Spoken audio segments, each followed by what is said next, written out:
Hey guys, welcome to our live stream of Friday the 13th. Yes, this is not today's not Friday the 13th, but what happened was I did live stream this game on Friday the 13th, but in the end I had to take it down due to some copyright claims on certain background music that was played during the whole stream. So I decided to, in the end, since I have no experience whatsoever of editing out any sort of copyright music off of any of my videos, I decided to, in the end, take it all down and just do a whole new live stream of the game without any sort of background music playing. So here we are again with Friday the 13th. So I hope you guys do enjoy this whole gameplay.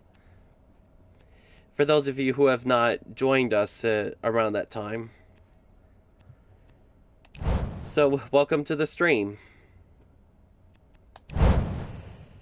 Yeah, and I also want to point out too that I have not worked on any videos for quite a while because I was out with a cold for like a couple of days or so. So I decided to take some time off from YouTubing and focus on my health. So I'm doing a whole lot better now, which is good, and hopefully it stays that way. However, if you hear me do any coughing, any sort of thing, I do apologize. Alright, let's get a game started.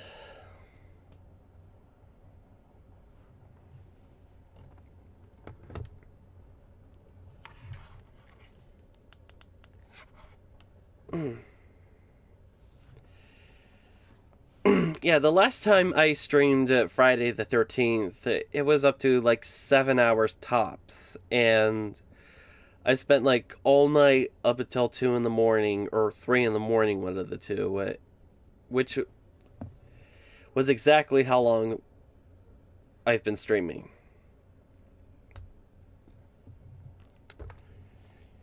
Ugh, I hate these loading times.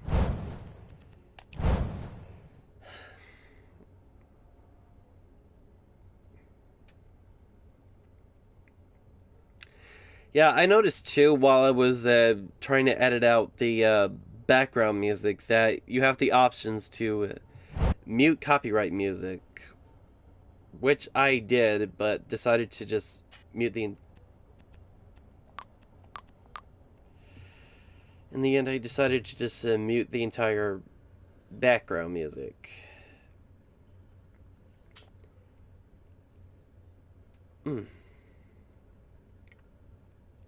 Because I do not want to take any chances of getting any more copyright claims.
Don't want to hear any of that.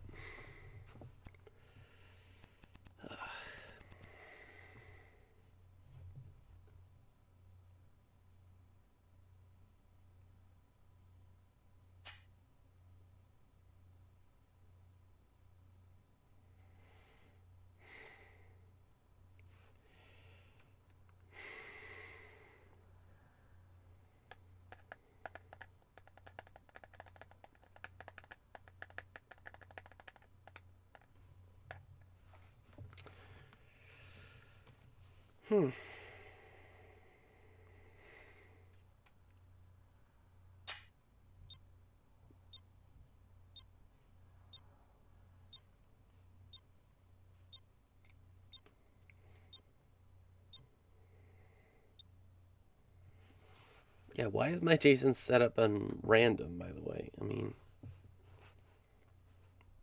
I could have sworn I had already had a Jason all selected.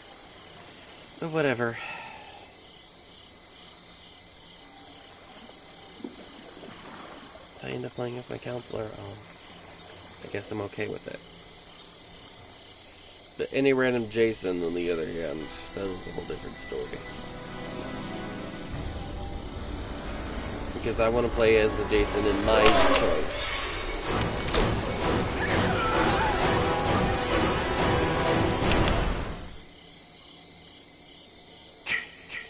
Yep. Oh God, what am I gonna do? Let's see if we can escape the night of Friday the 13th.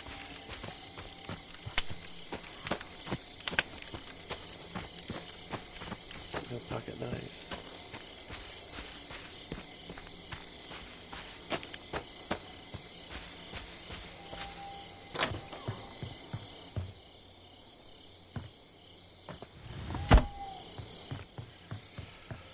Already beaten that other player to the health spray. Awesome sauce. Oh! You're radioing for Tom. Is anyone there? This is not a prank! Oh, This can't be shit. happening. Too late. Could have gotten Tommy Jarvis in the scene.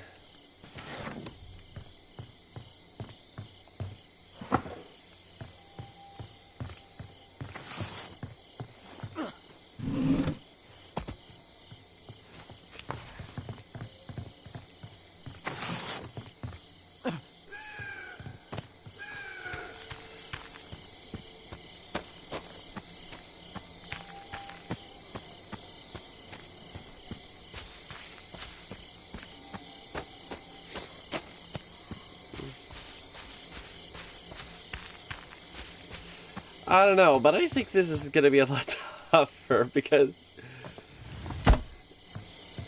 if Jason is nearby, a whole scary background music would be playing. But now that everything is all muted, free of music, it's going to be hard to hear.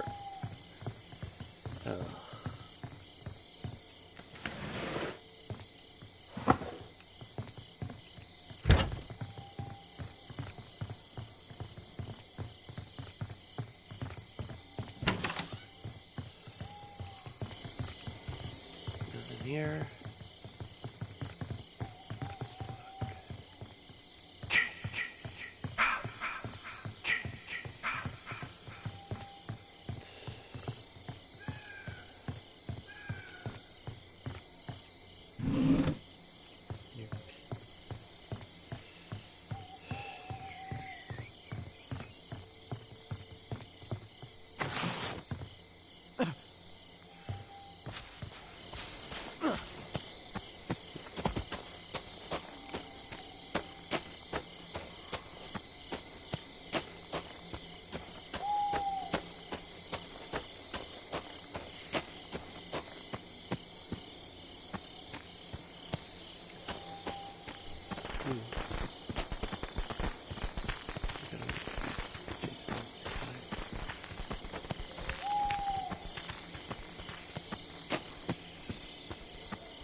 Crap.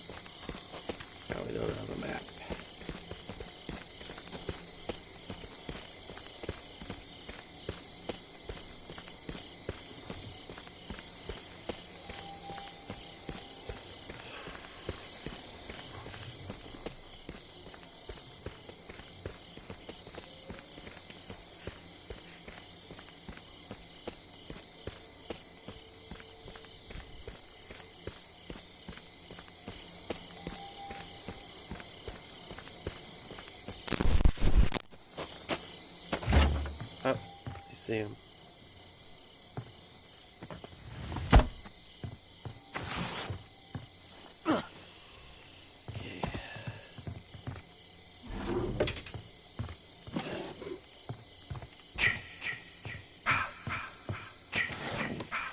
Finally, a map.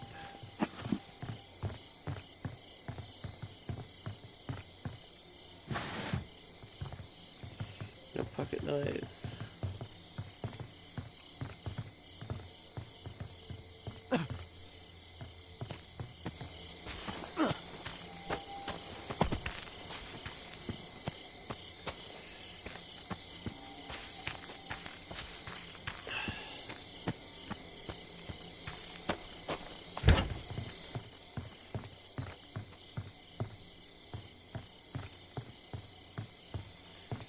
Dude, you could like come in.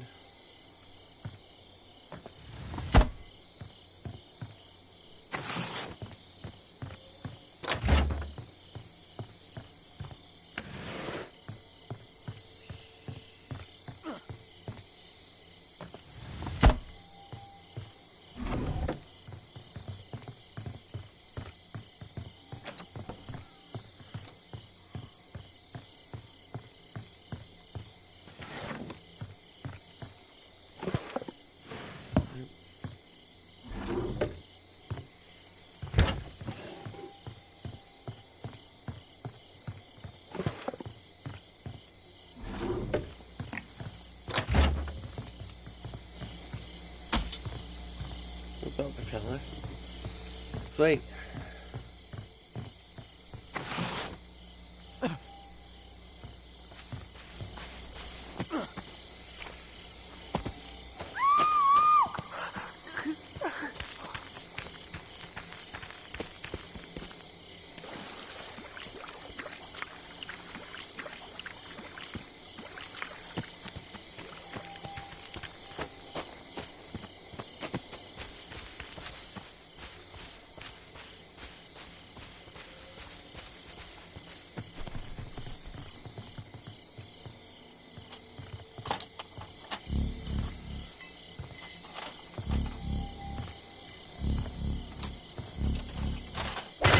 Crap.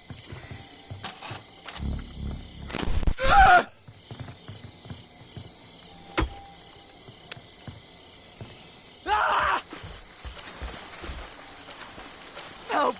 Oh God!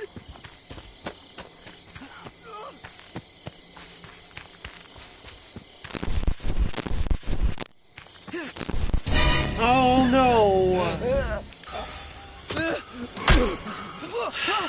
And we're dead.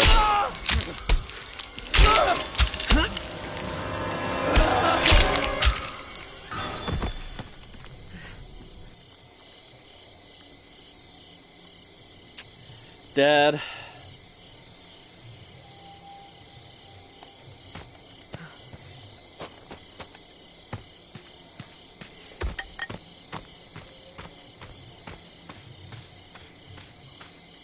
Yep.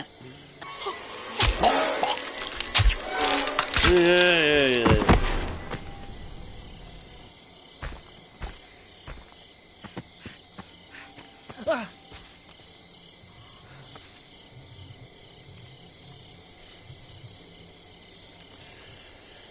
I guess that's like one music that's still playing. I mean, just so as long as it's not copyrighted, I'm happy.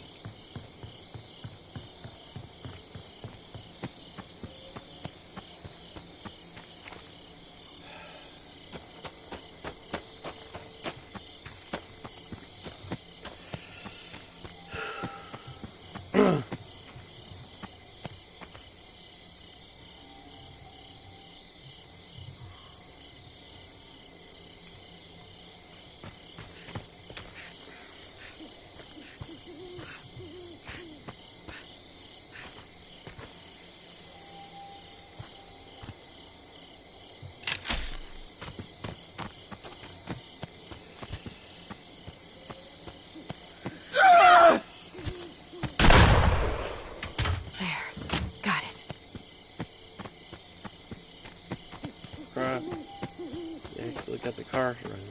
Or fixed. But did they find the gas though?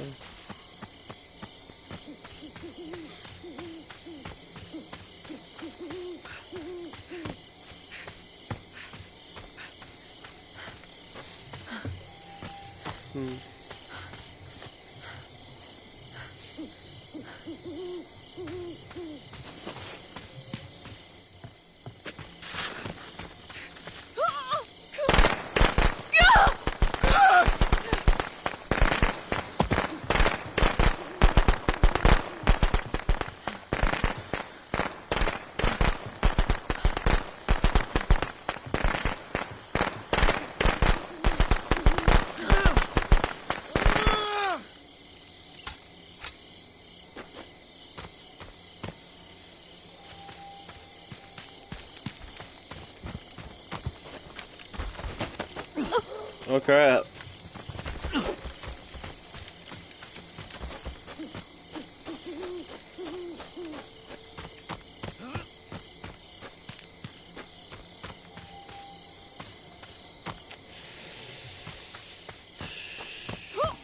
Yeah. Oh God.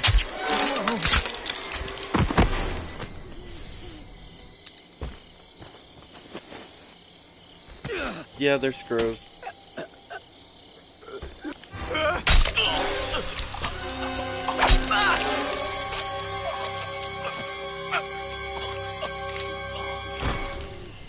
Yep.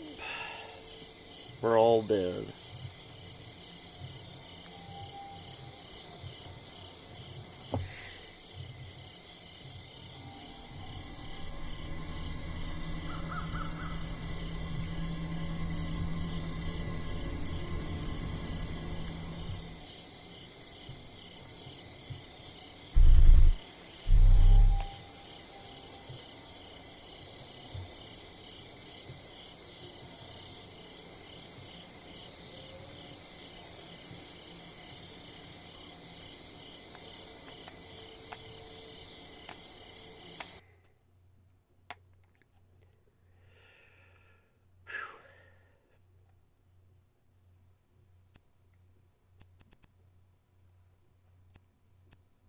Oh, there's my Jason. Sweet.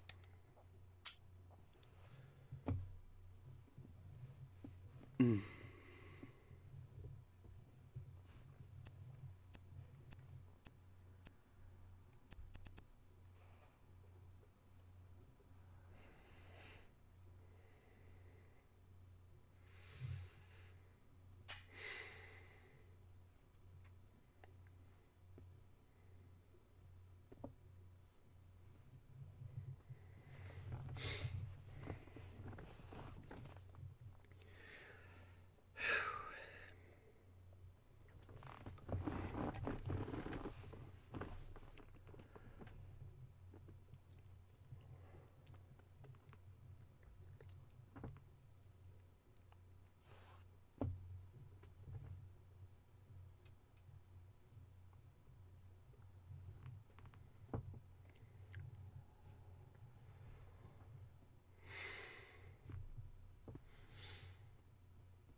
Mm.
Mm.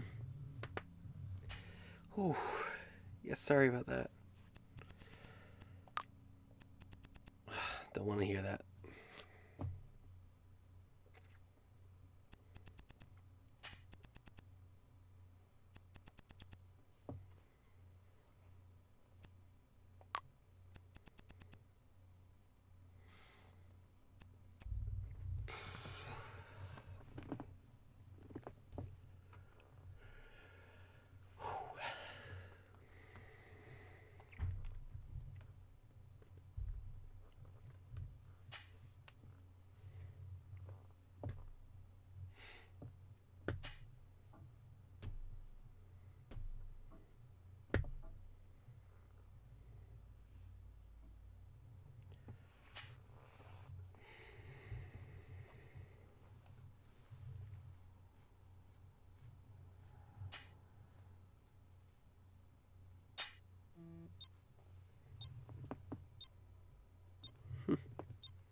Kim Crystal Lake.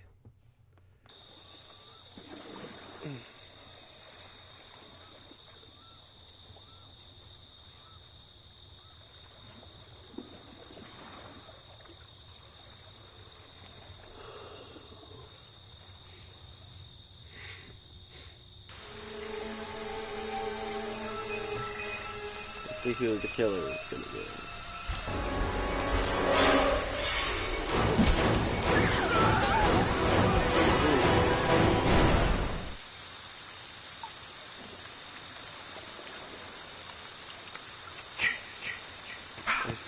I see. Was that real? This can't be real.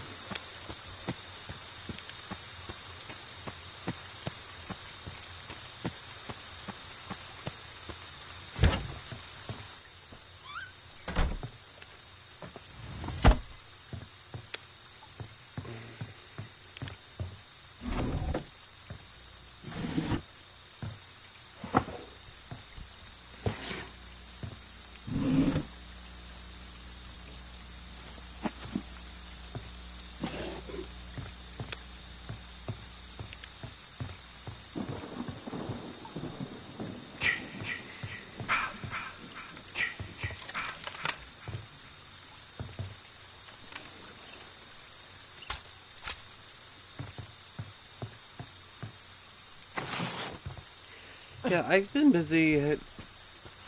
Not only was I sick, but I also had to work this weekend, which is somewhat good and bad.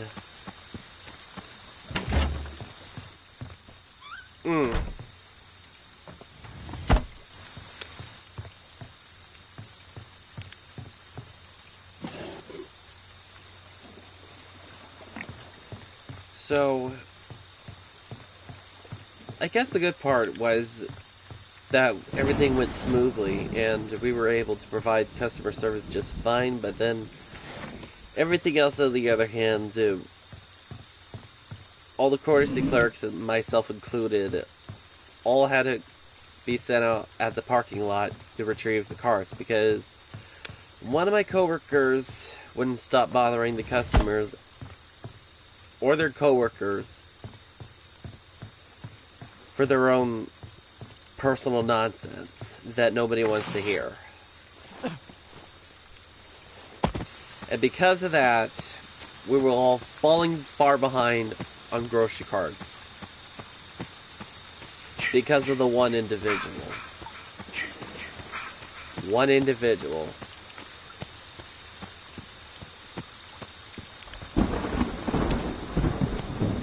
And what else happened? Oh yeah, I had a couple of customers complaining about coupons once again. I know I've went on about it, Jasmine Master Styles, in one of my live streams, and I will say this in a normal tone. Oh. Okay.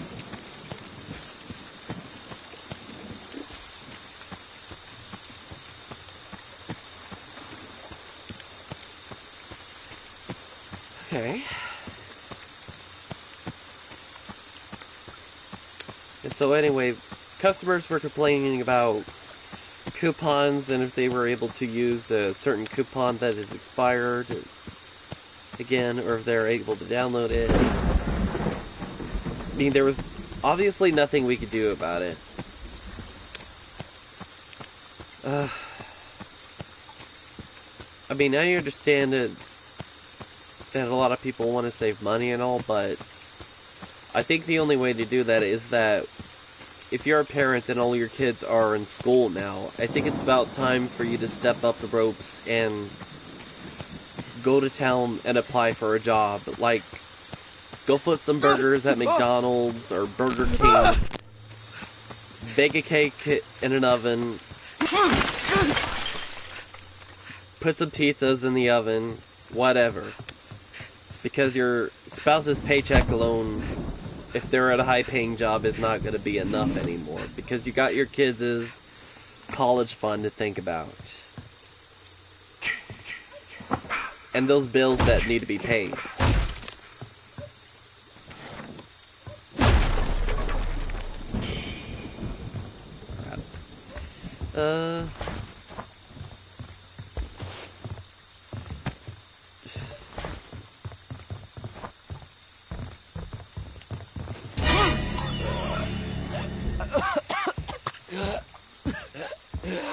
Come on, you got it.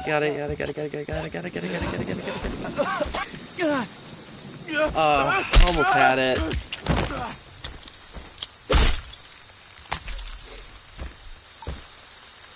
Wish I had a freaking pocket knife.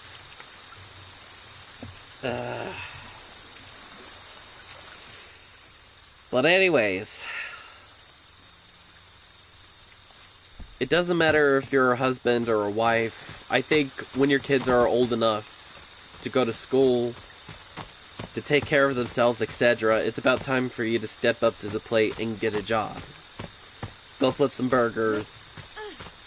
Start scooping out ice cream and put them into those ice cream cones. Put some pizza in the oven, whatever.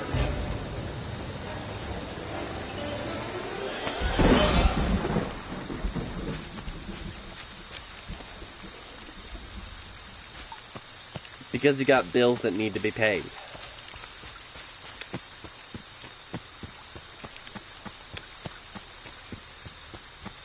Because you can't imagine how many single parents go on Judge Judy and she asks them, do you have a job? And they said no. That I'm unemployed. I don't have to work.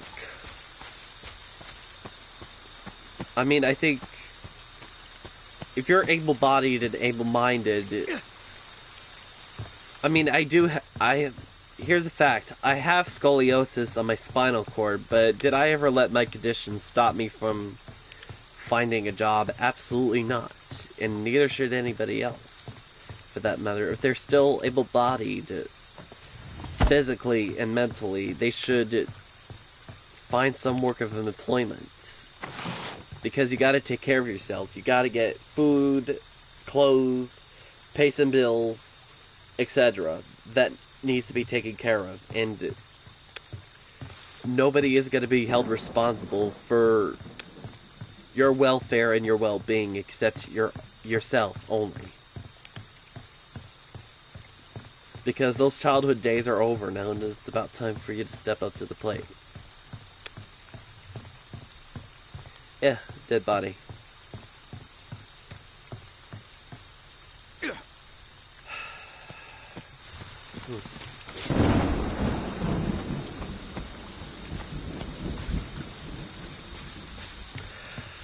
Hi, JD Rock Plush Stories Frost. How are you?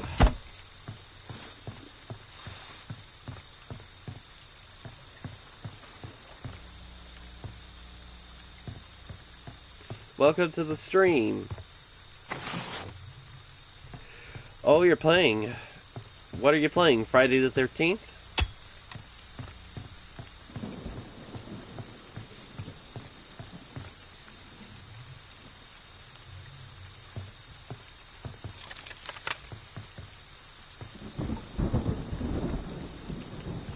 Oh, you're doing good.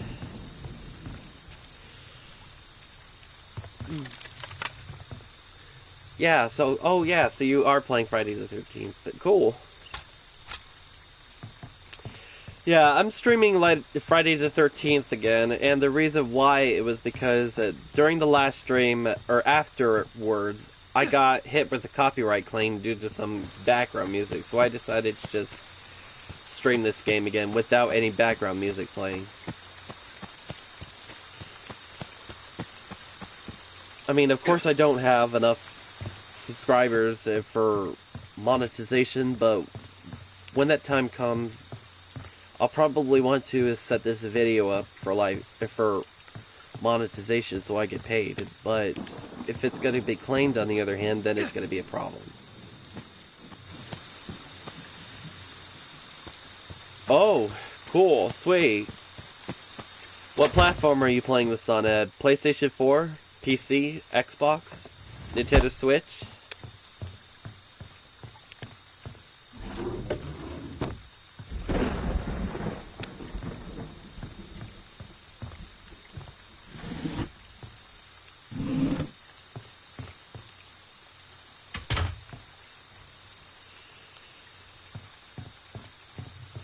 Xbox, oh cool.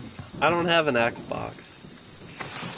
I mean, a Twitch streamer did ask me about that, and I just told him that maybe I will get an Xbox in the future, but right now I'm just focusing on PS4 right now. But I am getting some recording equipment put together to stream other platforms. There, got it.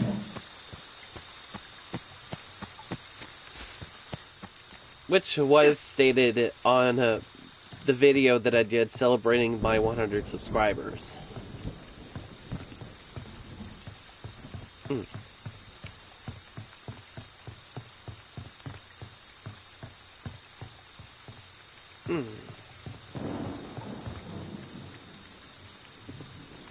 Okay. Yeah. Yeah, I think it'll be interesting in streaming Xbox games because I have a lot of ideas that I would like to bring to the table, like State of Decay, which I never played before, and I thought about going back to the Dead Rising series and share the experience with a lot of viewers. Well, all of you viewers, I would say. Oh! Damn it. What? What? How did I die? I had 2 freaking pocket knives. How did I die?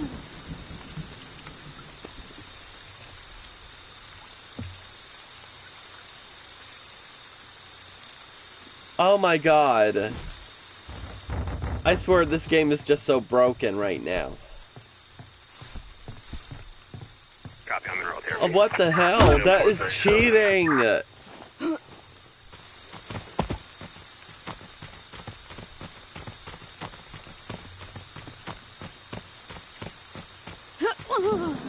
I mean, I know I'm not crazy, but oh my god. I had 2 pocket knives, and I had 2 shots of escaping the killer. What the hell?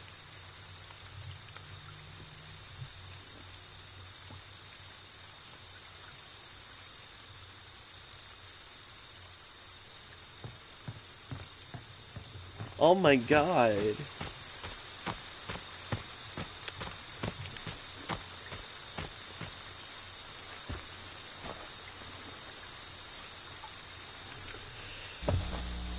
I have... Yeah,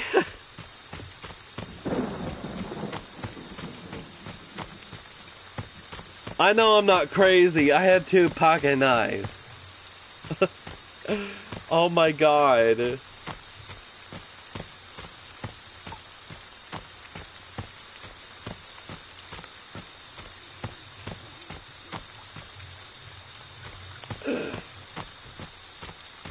I know I'm not crazy, but oh my god.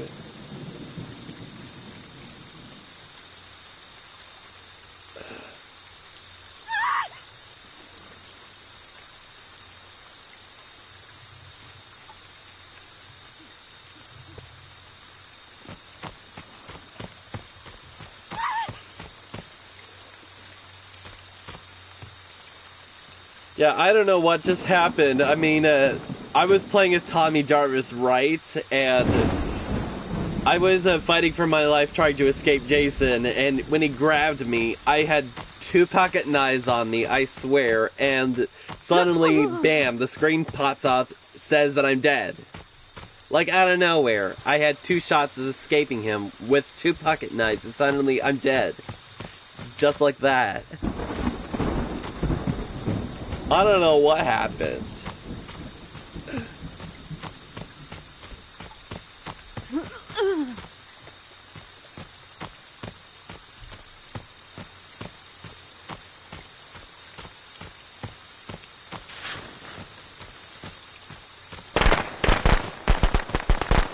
I have no idea. I don't know if it was a glitch. I don't know if it was a bug. But I should have been able to escape that. I had 2 pocket knives on me.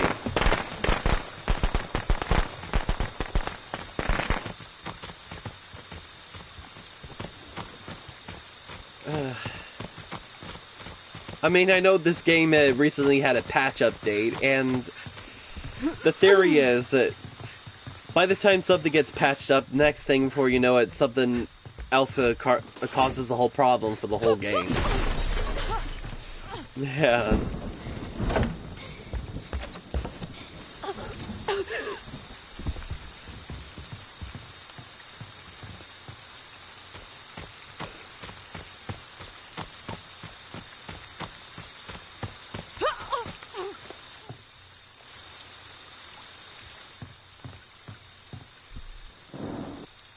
I don't know if anybody else is having this problem, but yeah, this is a really big issue.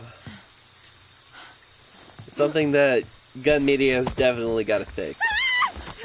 Because I know I should have escaped that twice. I have 2 pocket knives on me. Definitely something that Gun Media needs to fix.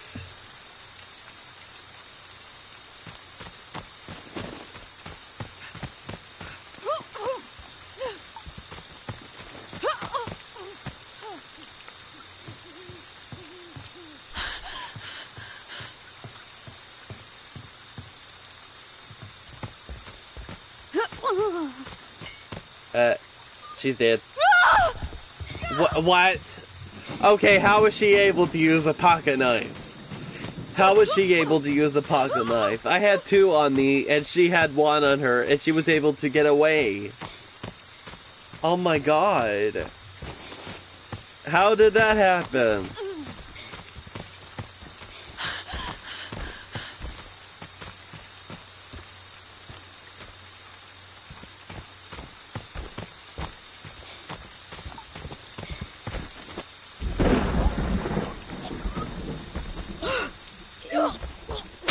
Is that a person?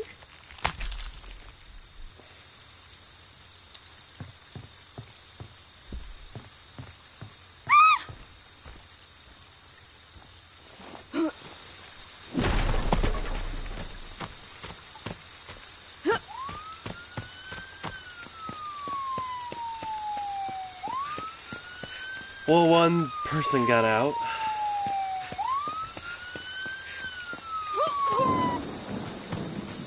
Oh. Vanessa's still alive.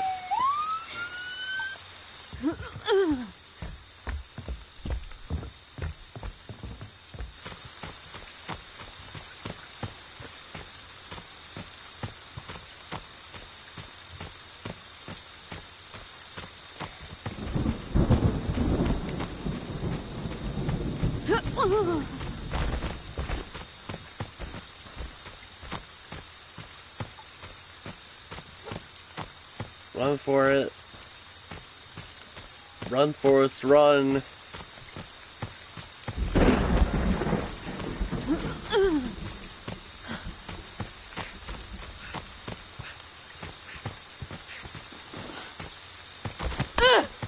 Fuck you!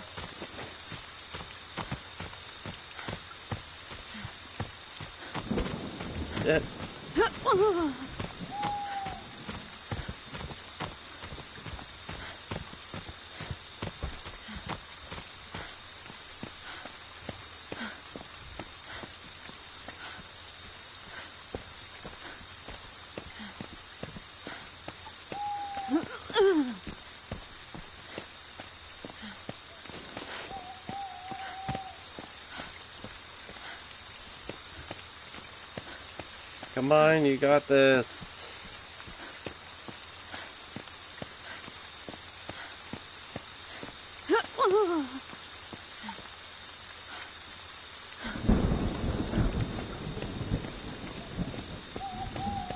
The cops aren't that way. They're definitely on the opposite side of the road. You got this, Vanessa. One more minute.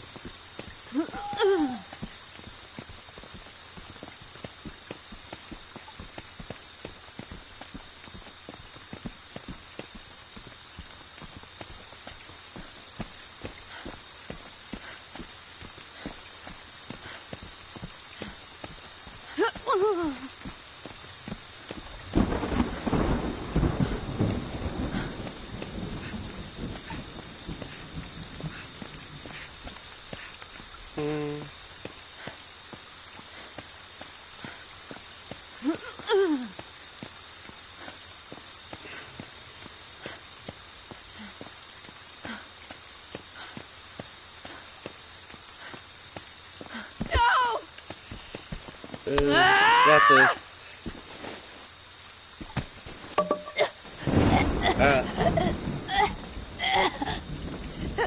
Almost got her by 1 minute.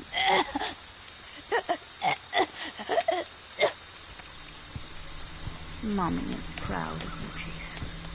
But it's time to come home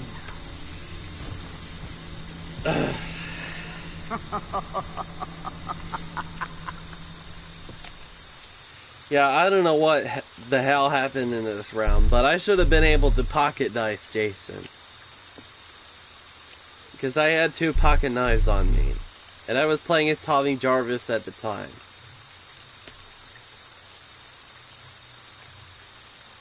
What the hell?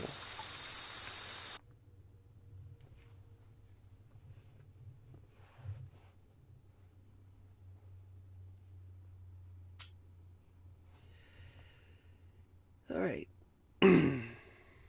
Hopefully the next match runs smoothly.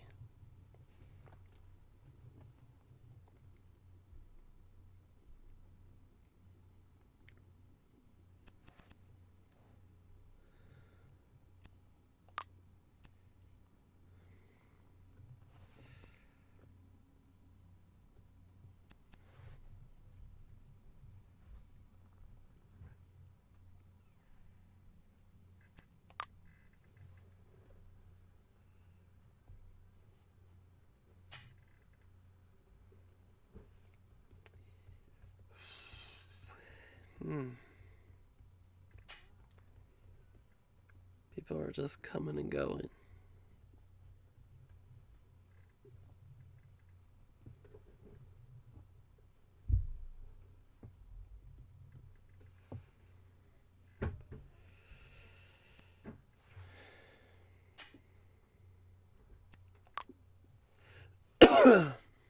Excuse me.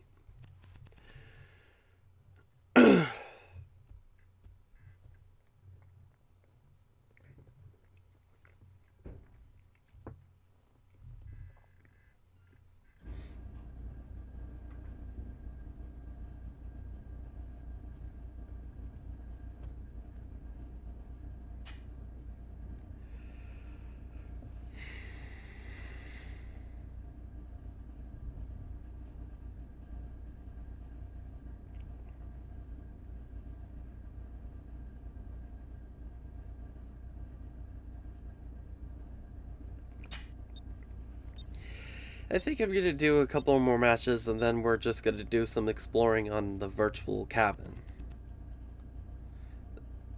Something that I have not done in a long time.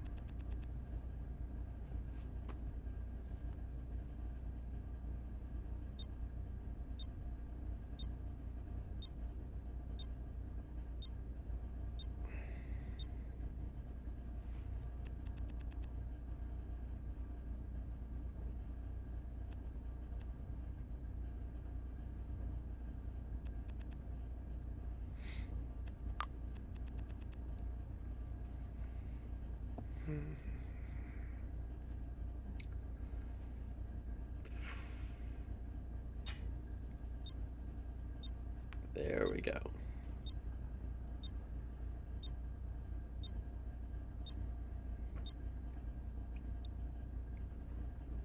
Higgins Haven. Okay. I think we've... Oh wait, we did. We've already did that map, but whatever.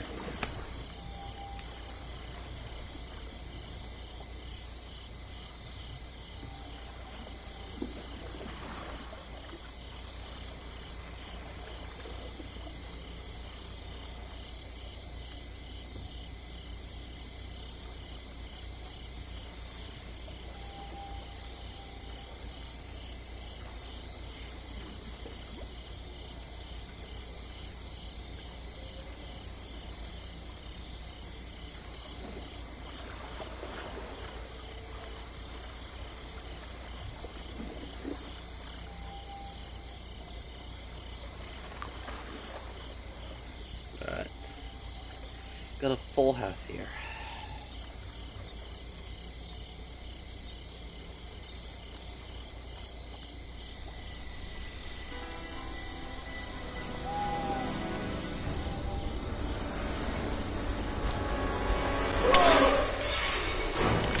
Ooh, am I the killer? No. I have a machete.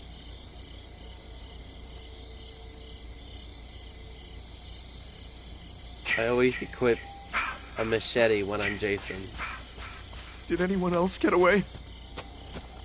Which is the most iconic weapon of all time that is armed by the hockey masked killer himself.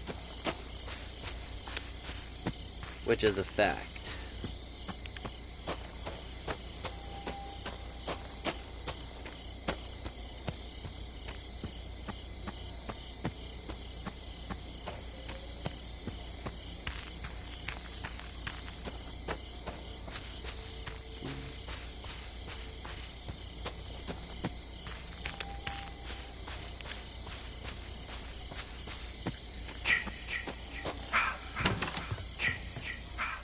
Will we find anything in here? Found a baseball bat.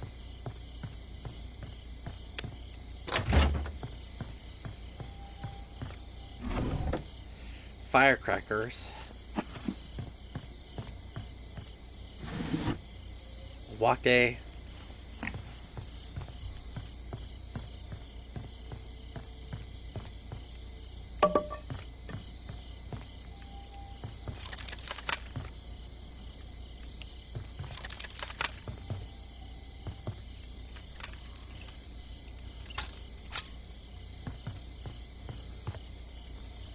Everyone is still alive.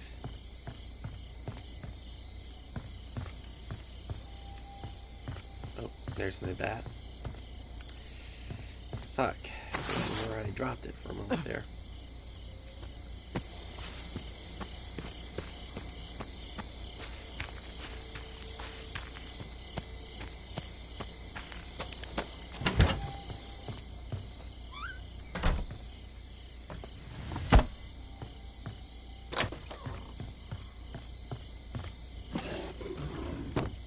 Okay, don't need it.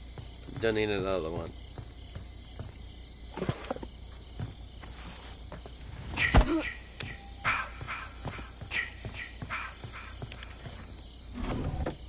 Oh, I already looked at that drawer. Damn it. Another firecracker.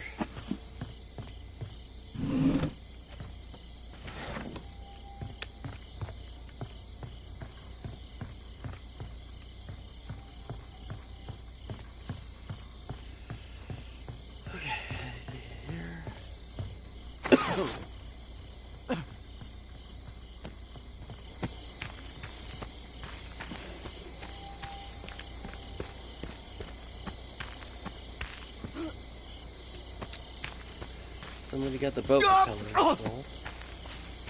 Okay, don't want to be anywhere near the killer.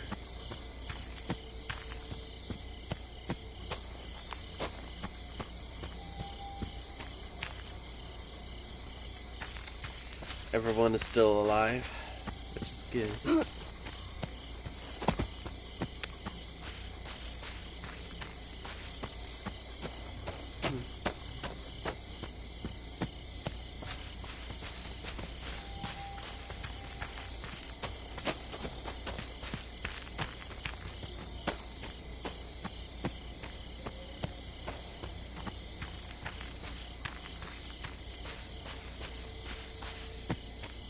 to go check the barn. Which I highly doubt there will be anything, but it's worth a shot.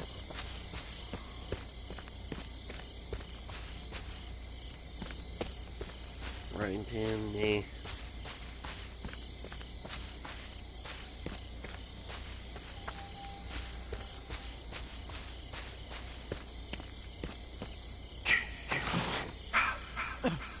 Alright.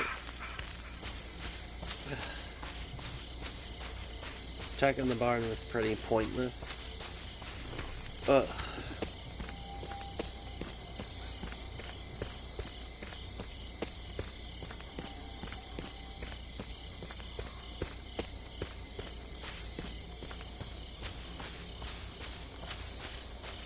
Oh! Oh my God! What happened? Corpse.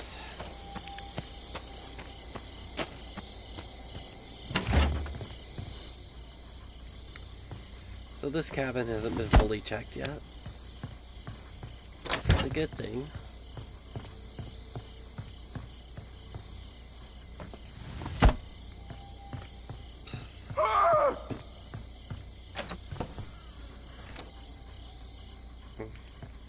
Yep. Dead. Yeah. Walkie.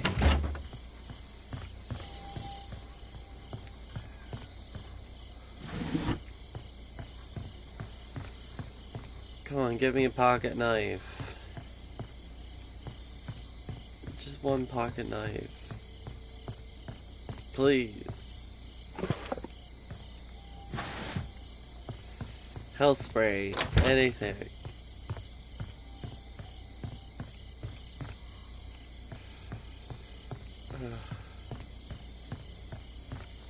Well.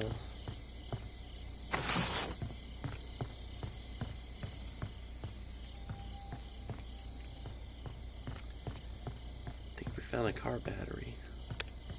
Where is it? Yep. Here it is.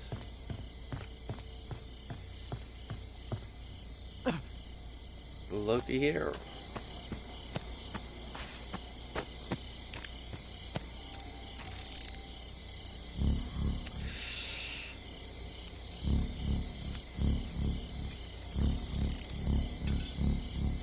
Yeah, crap. Ah! Oh no! Just one slip and then I die. Just like that.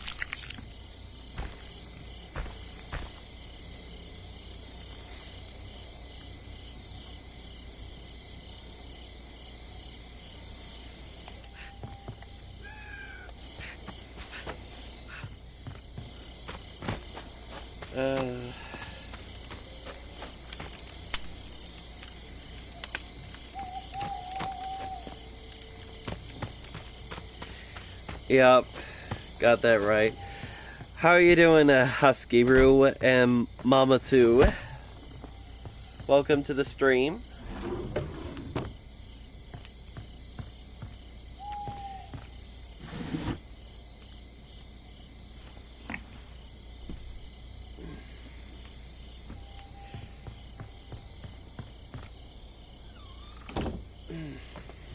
Good, thanks. Oh, that's nice.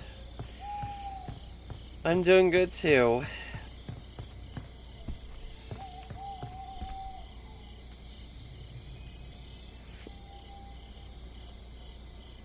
Short visit, gotta finish dinner and walk dog soon. Ah, don't blame you.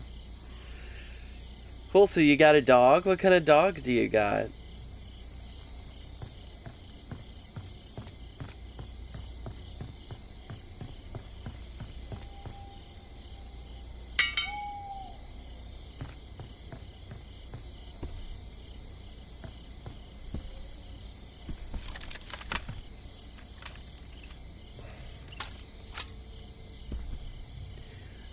A Siberian Husky. Oh, cool.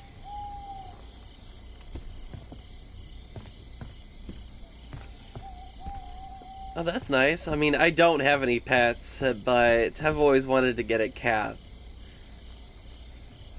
Because I'm a huge cat person. I mean, I have nothing against dogs, but I'm just more into cats.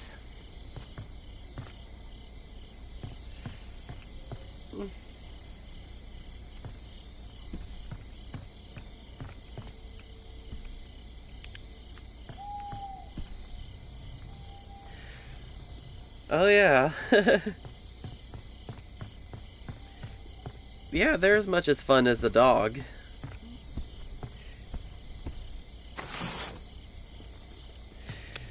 That is true. But it does take a lot of training to get them to use the litter.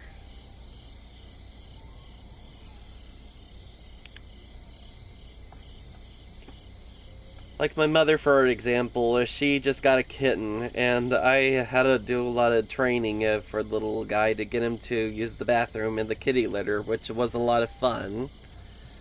I had to look up a bunch of videos and Google a bunch of tips on how to do so, which was a lot of fun experience.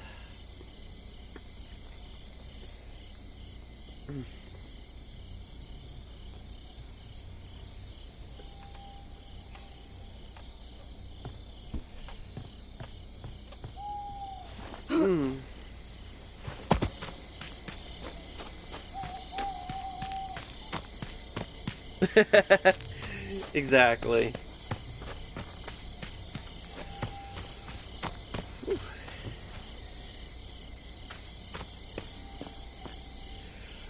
Yeah, definitely.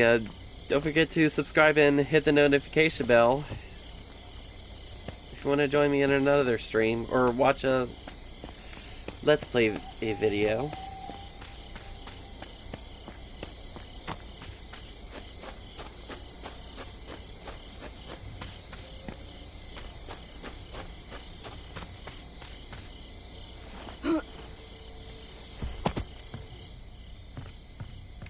Ah, sweet. Thank you. Really appreciate it. Yep. See ya. Have fun. Okay.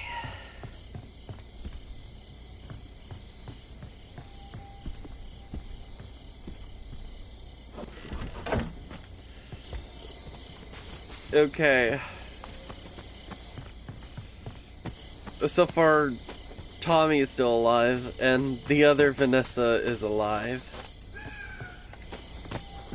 You know what? I'm just gonna leave this match because I'm not gonna wait all day. I mean, not trying to be so salty, but it sometimes it can be a real pain just to wait for a whole nother match to be available. Ugh, because once you're dead, you have to wait. And wait. And wait. And wait.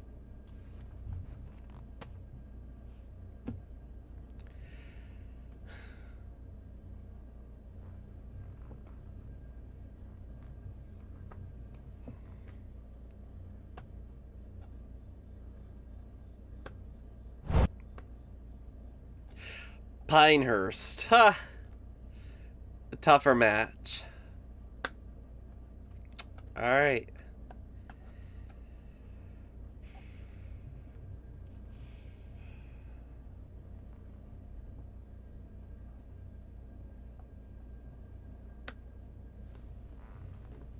Hmm.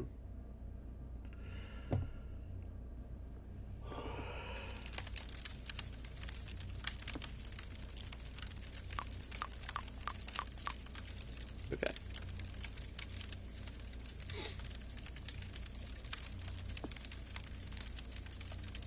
There.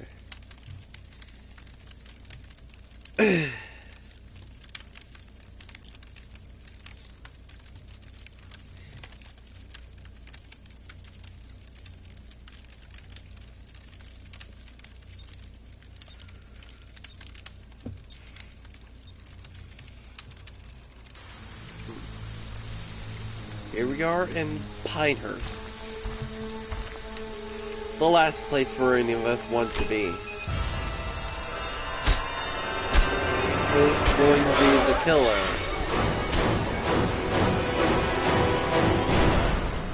Not my killer, because I have the machete.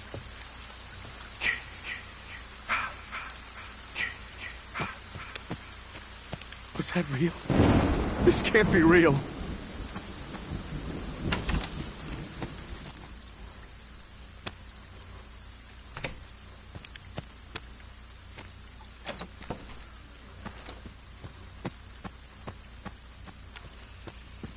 Yeah, if I have to name one place where I would like to take a vacation and camp out in, minus the killer, FYI, I think it would be the Jarvis house.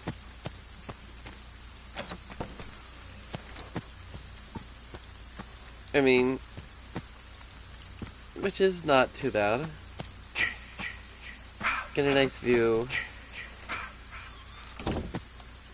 Meet a bunch of hot dudes.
Crap.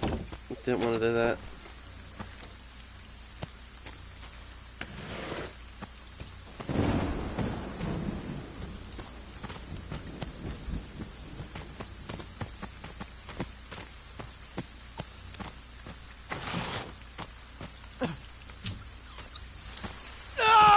Oh, crap.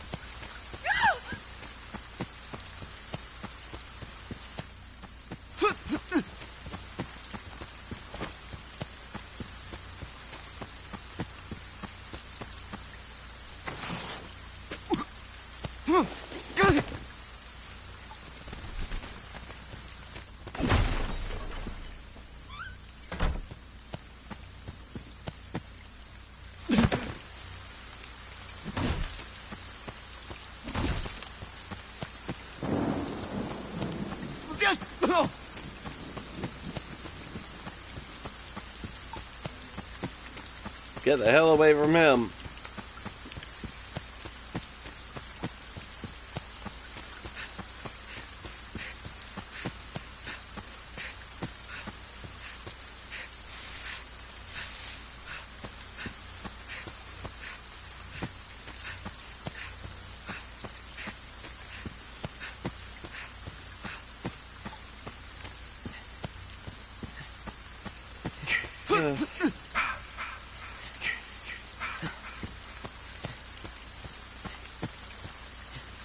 I wish I had a map.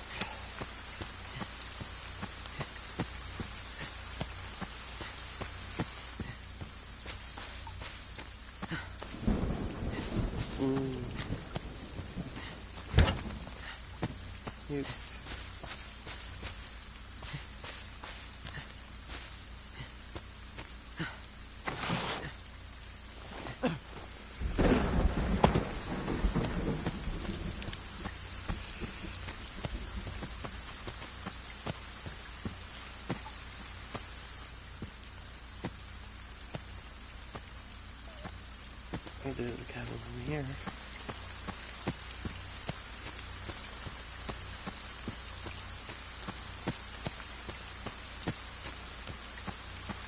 I think the only part I like about this map is the trees, because you just never know when Jason is going to pop right out any second when you run across the fields.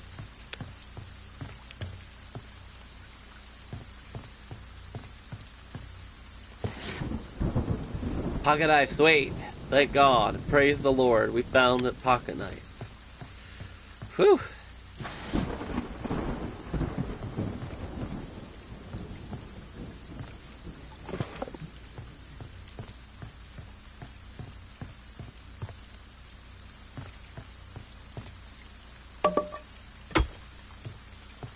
Yeah, I don't have a map, so I'm just gonna get other people to see it on theirs.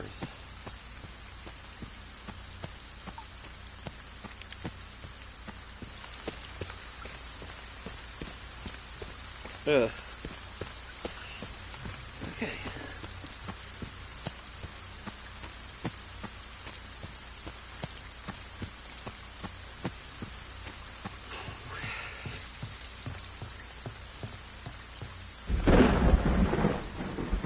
Only 3 people know that.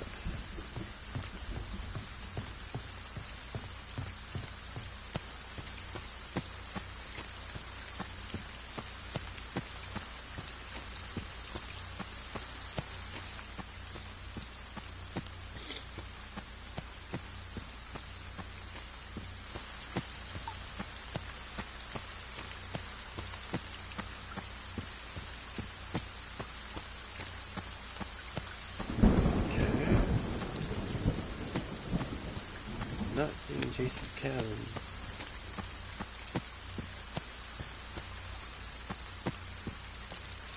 Yes. Definitely take that puzzle. Damn.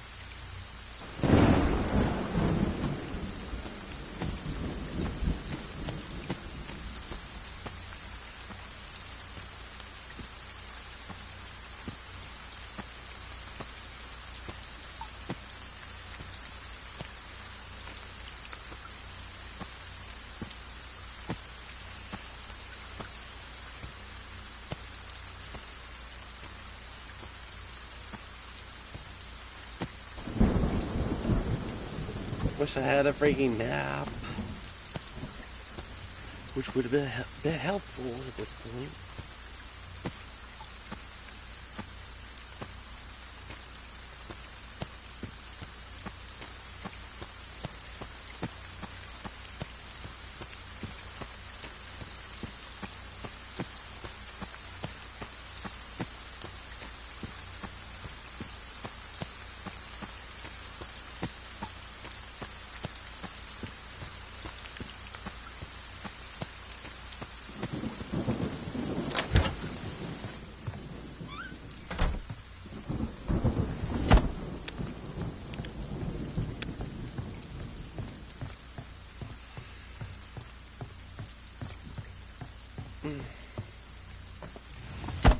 Okay, we don't have a fuse.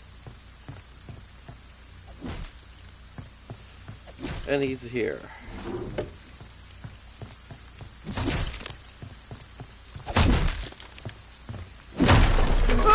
Why won't you fucking die?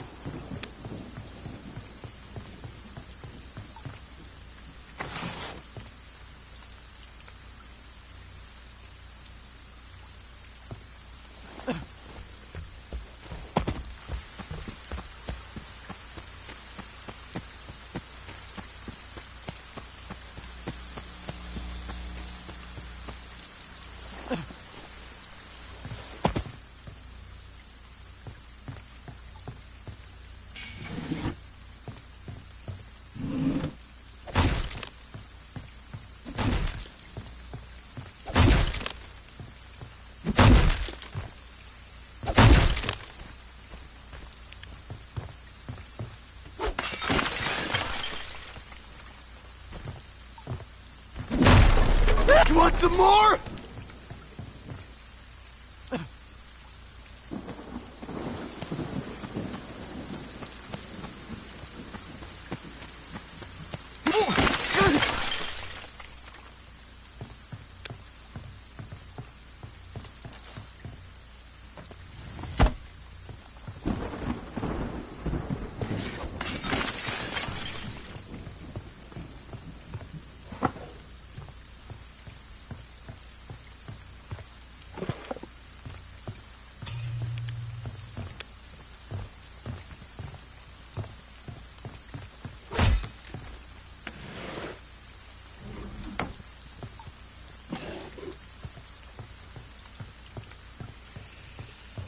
We found the free gold fuse, but it's too late.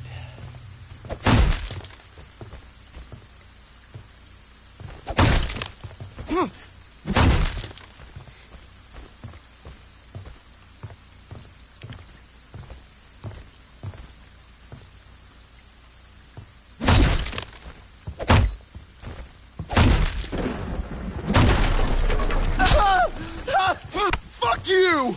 Oh God, no! All we could do is fight.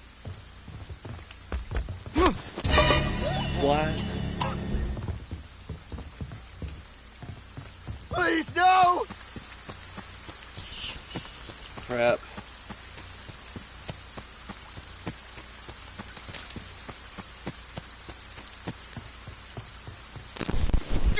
Oh.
Hello?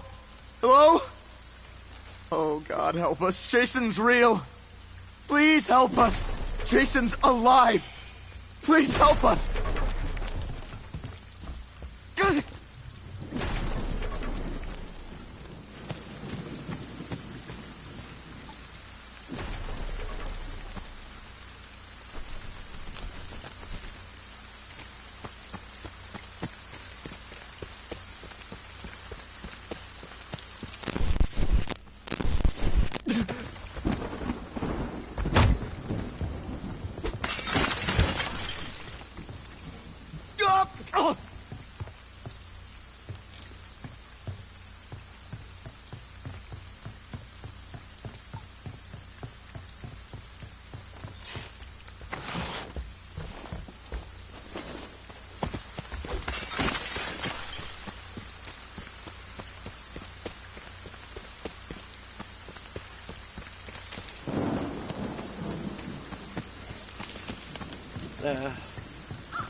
crap.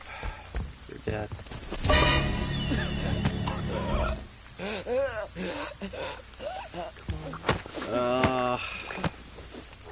Dead. We're doing so good.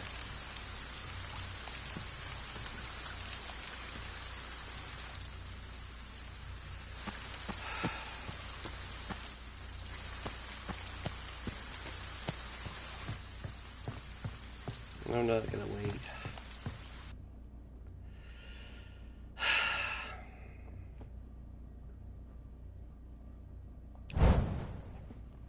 Alright, I think I'm gonna do one more match and then we're gonna do some virtual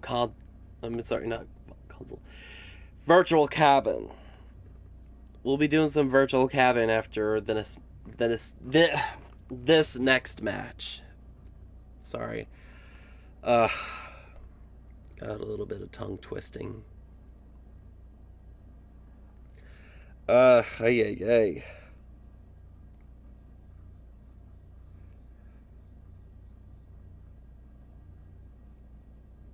My mind is just not in the right place right now.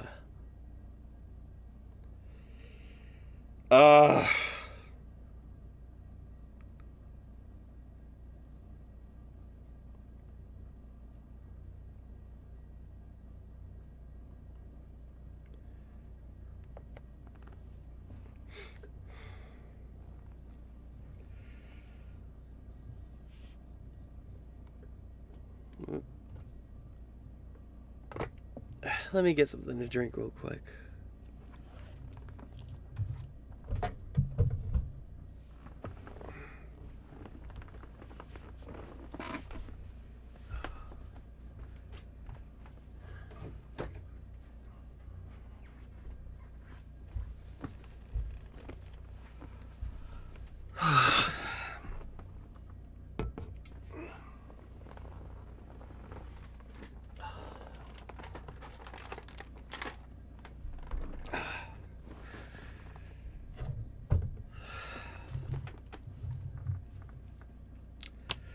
Alright, got me a Sprite soda and some Reese's Chips Ahoy cookies, which is not sponsored, FYI. Not sponsored. Okay, cancel off. You know what? I think I'm just gonna do virtual cabin. What the hell? No, one part is telling me do one match and then just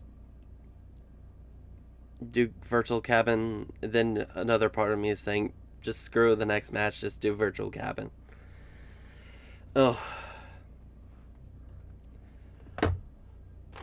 I'm in a whole different place right now.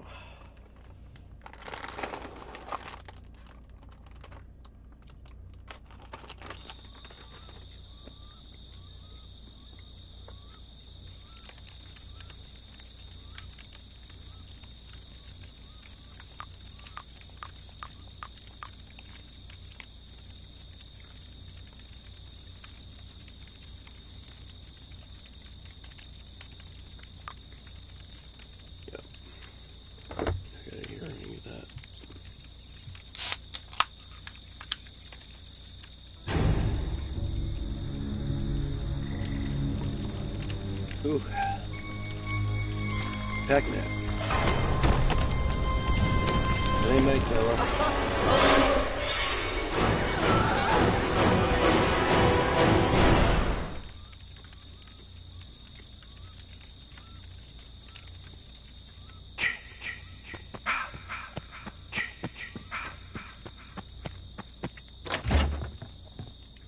Oh God, what am I gonna do?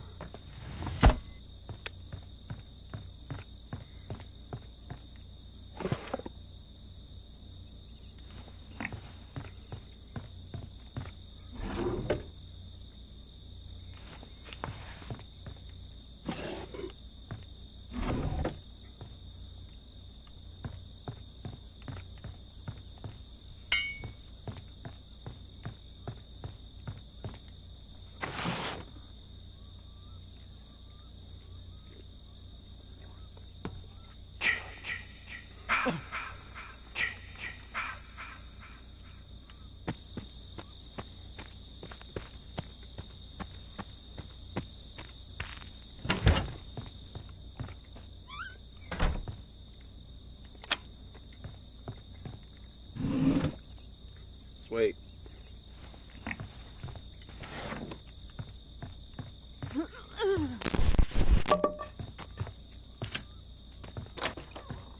Okay, how were you able to unlock the door? Dude.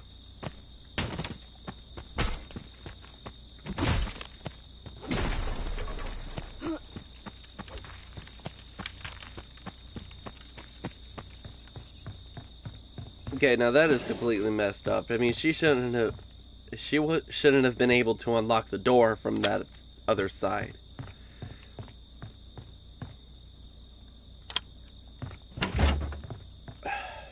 You see, and I was able to unlock it.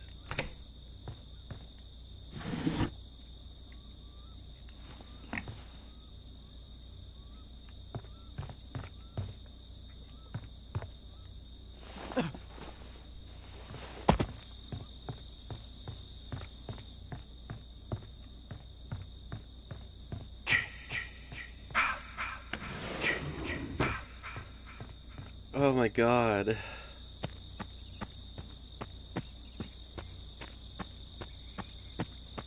All these unnecessary patches.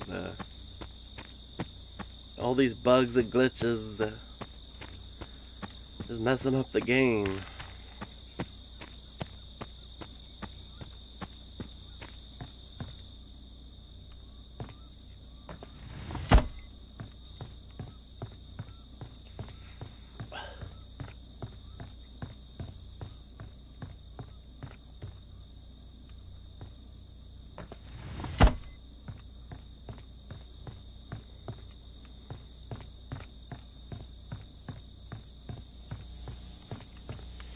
Okay, anything in here? Yes, no, good. On we go.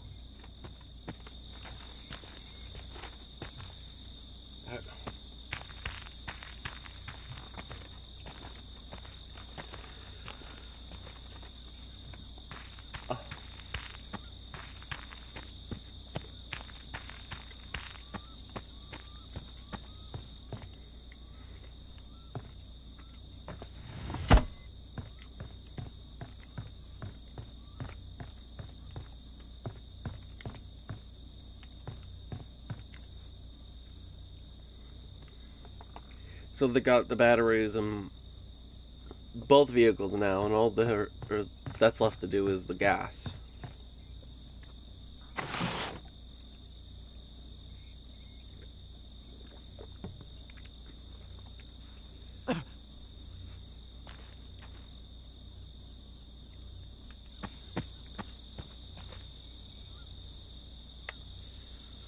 Yep. And somebody died.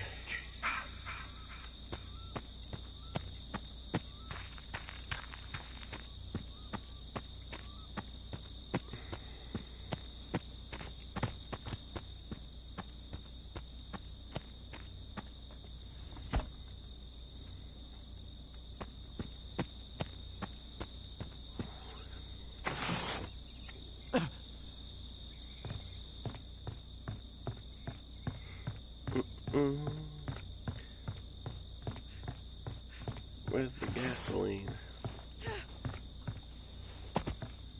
Give us some gasoline. Besides the one near the killer.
got the gas. And I got the keys.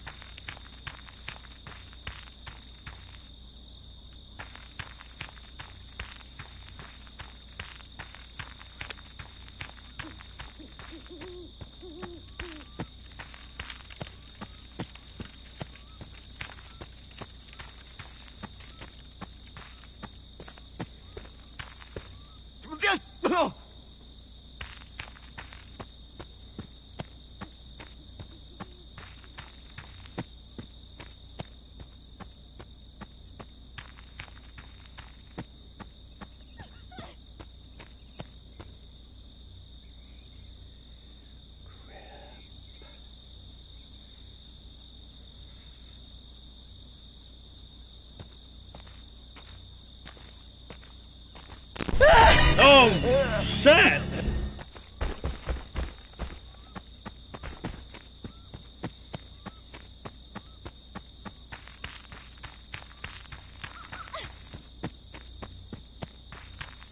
Oh my God! What happened? Oh, God! What happened?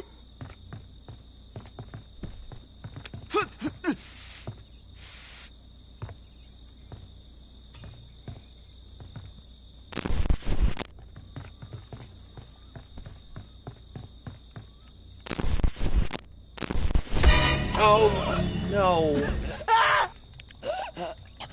Guys!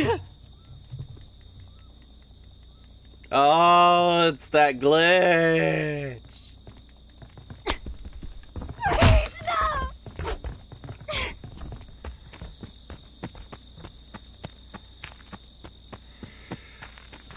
Okay, why are you chasing after me instead of just that other girl? Or that other dude?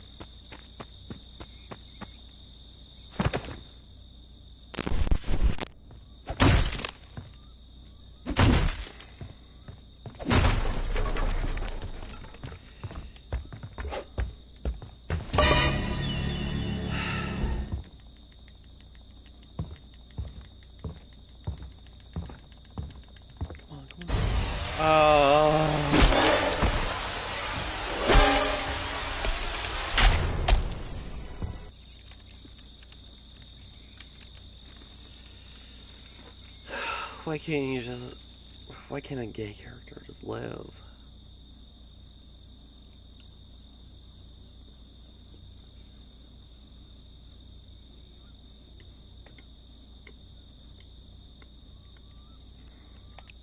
You know what?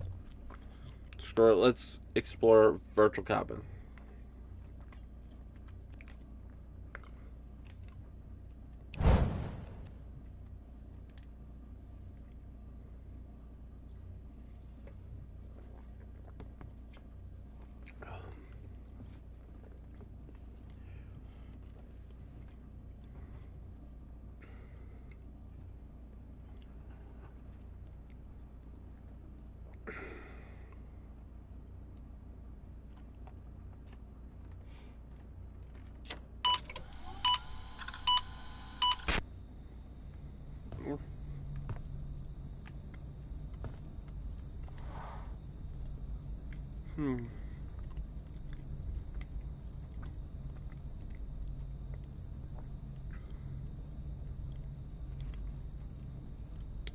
Diorama display a depiction of the final scene set at the Voorhees house.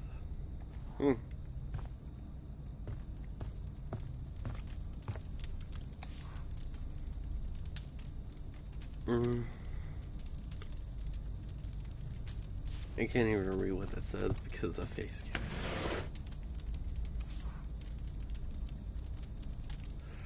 Here,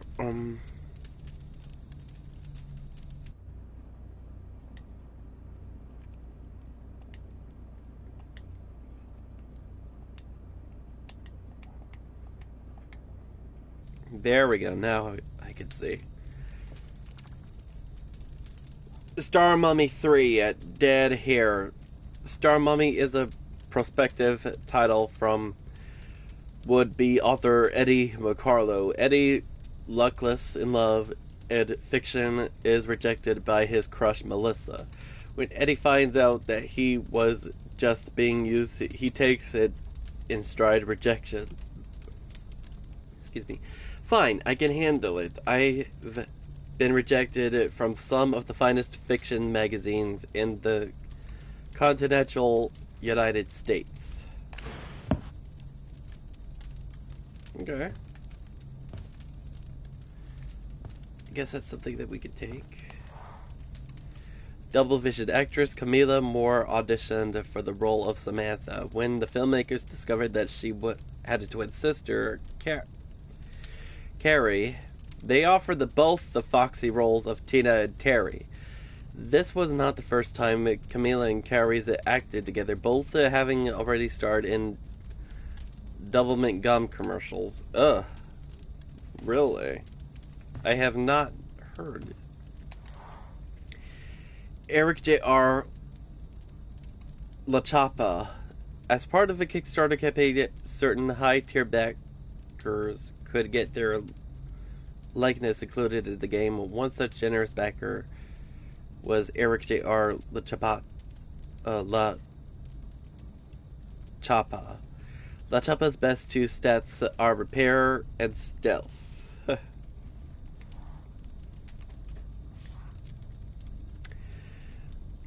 As the part of young Jason was played by Ari Lehman, originally director Sean Cunningham wanted to cast his son Noel. However, Noel's mother did not want her son to spend hours in a freezing New Jersey lake during fall.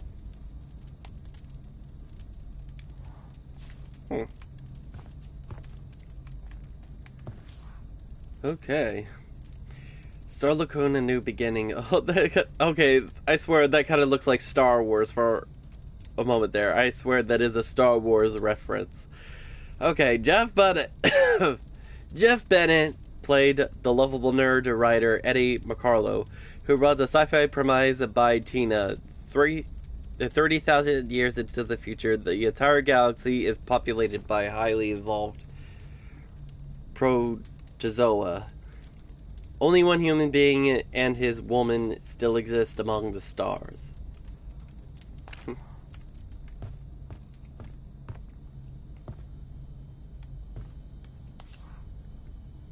The fashion magazine. The role of Jason was played by the least of 4 different people in part 2. The unmasked and hairy version of Jason was played by Warrington Gillette. Steve Descobwiz did Jason's stunts for the majority of the movie. Jerry Wallace, who is credited as the Prowler, is said to have played the role of certain scenes. FX artist Carl Fullerton may have also appeared as Jason in the film, as evidence by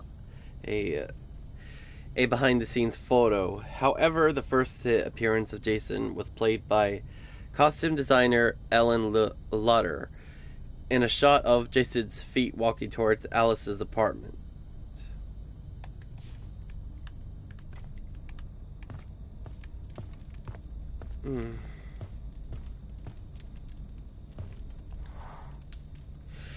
The music of the film's composer Harry Manfredini has scored 8 Friday the 13th films. Some of his older music was reused in Part 7 as well. But it was his first score in the original movie that set the tone for the rest of the series. In an interview, Manfredini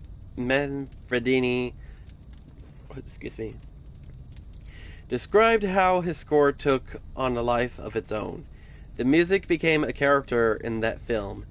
It was really minimal. There were really 2 chords in the score. There was a sameness to that score. There was never any melody. SC.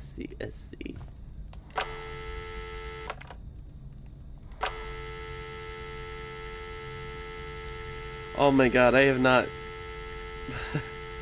Well, this is an old phone.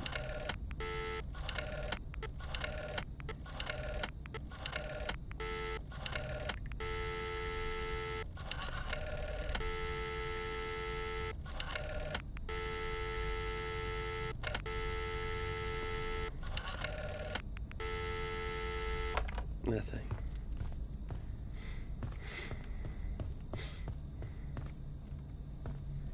Oh, there's Chad. Bugsy Wilson and Chad Kensington. Since the inception of the project, the developers knew that the Friday the 13th experience had to be multiplayer to capture the magic of the movies. The multiplayer experience is what got us the license, said co-creator Ronnie Hobbs. Sean S. Cunningham saw our game, saw that it has a multiplayer, and it could essentially play out like a film. They had been wanting to make a Friday the 13th game for a long time too, but all they were ever pitched was single player games.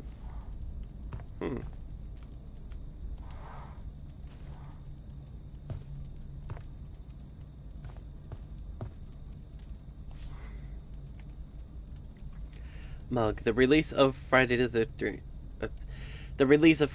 13th, the game was slated for early 2017, a time frame that managed both to be wide for some fans. Vague, this ambiguity caused quite a bit of energy to be directed at Gun Media, and in particular at the community manager Ben Strauss. It's actually become a meme within our community, said Strauss. Someone sent me a mug that said early 2017 on it in Friday the 13th font. According to director Joseph Zito, he and the cast believed Part 4 to be the final Friday the 13th film. Not only was the title the final chapter script called for Jason's head to be split open in the final kill, even Harry Manfredini's musical cue for the final scene was named La Morte de Jason. Yeah, I think that was intended to be the final film, but then Hollywood decided that they wanted to make more Friday the 13th films for some reason. The original draft of Rob Haddon's script had some ambiguous plans, including a boxing match in Madison Square Garden, crane shots in Times Square, and a chase scene across the Brooklyn Bridge. The budget, however, quickly became an issue. Ultimately, much of the movie was filmed on a ship named the SS Princess Patricia in Vancouver, leading many of the cast and crew to dub the movie Jason Takes Vancouver. Something that I had never heard of. Oh, wait a minute. Was there something in the back?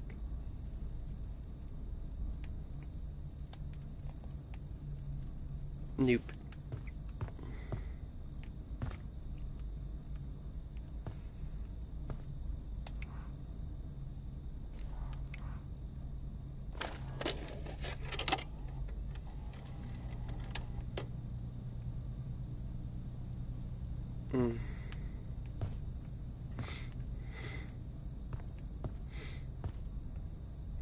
These are all the Jason masks, except looks like one is missing.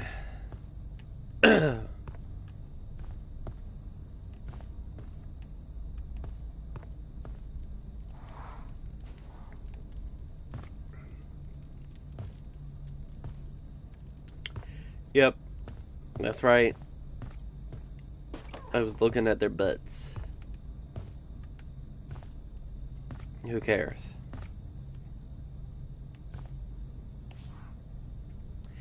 Okay, Media found the player feedback from the beta build to be invaluable towards balancing the game. According to the dev Ronnie Hobbs, the one item that required adjustment was the firecrackers. If you play the beta, you'd know that firecrackers used to be the least useful item in the game.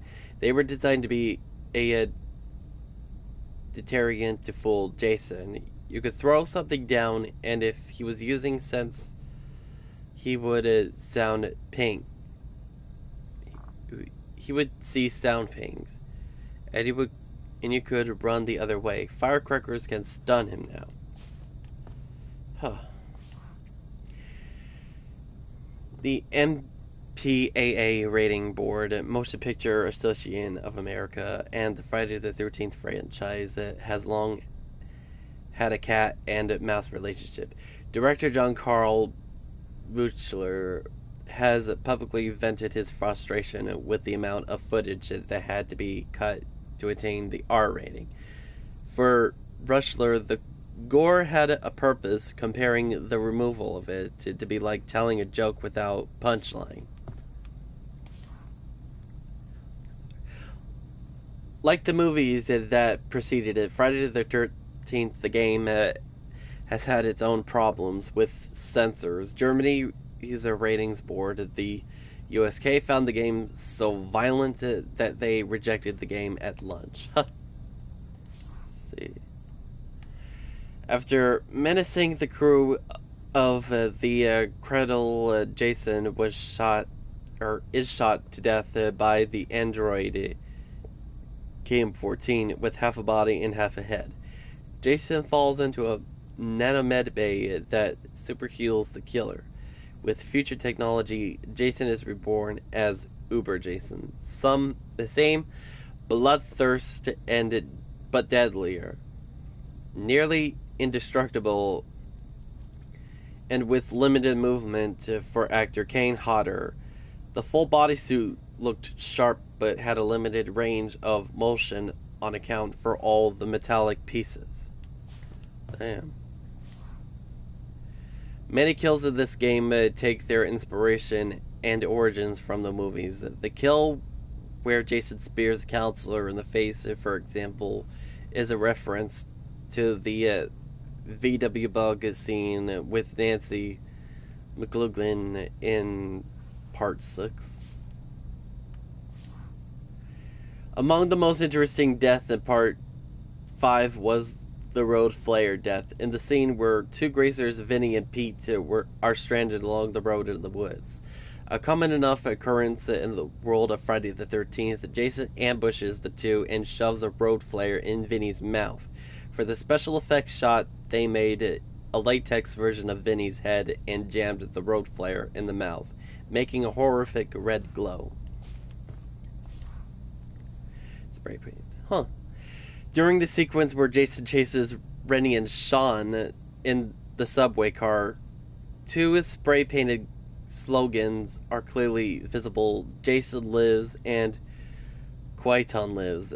The first is the tagline of the 6th installment, and the second is a shout-out to the band that director Rob Hedden was in as a youth.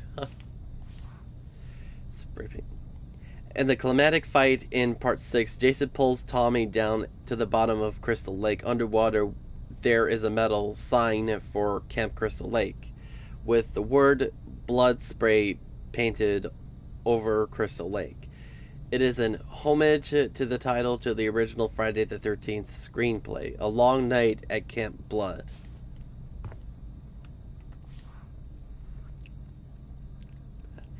Kane Hodder did the motion picture for Jason's kills. He's known for his intensity and dedication to his craft. For some of weapon kills, the MOCAP team created a dummy for Hodder to physically hit with rubber bats. According to the developer Hobby Robs, the problem quickly arose that dummy didn't last a week. Every morning, the prop people would be duct taping it back together because Kane would just beat the shit out of it. Wow. Throughout his career, Tom Savini has been called many things, perhaps the most adoringly the Sultan of Splatter. Dev Ronnie Hobbs that gave the rationale for the adulation this way. People always say there's a million ways you could slice a throat, but only one right way, and that's Savini's way. Okay. The novel Friday the 13th, Hate, Kill, Repeat, sets the stage for the FBI sting that occurs at the beginning of part whatever that is. In the epilogue of the novel, the FBI have discovered that Jason does in fact exist and goes about setting a trap to send him straight to hell. Huh. Radio called to Tommy Jarvis.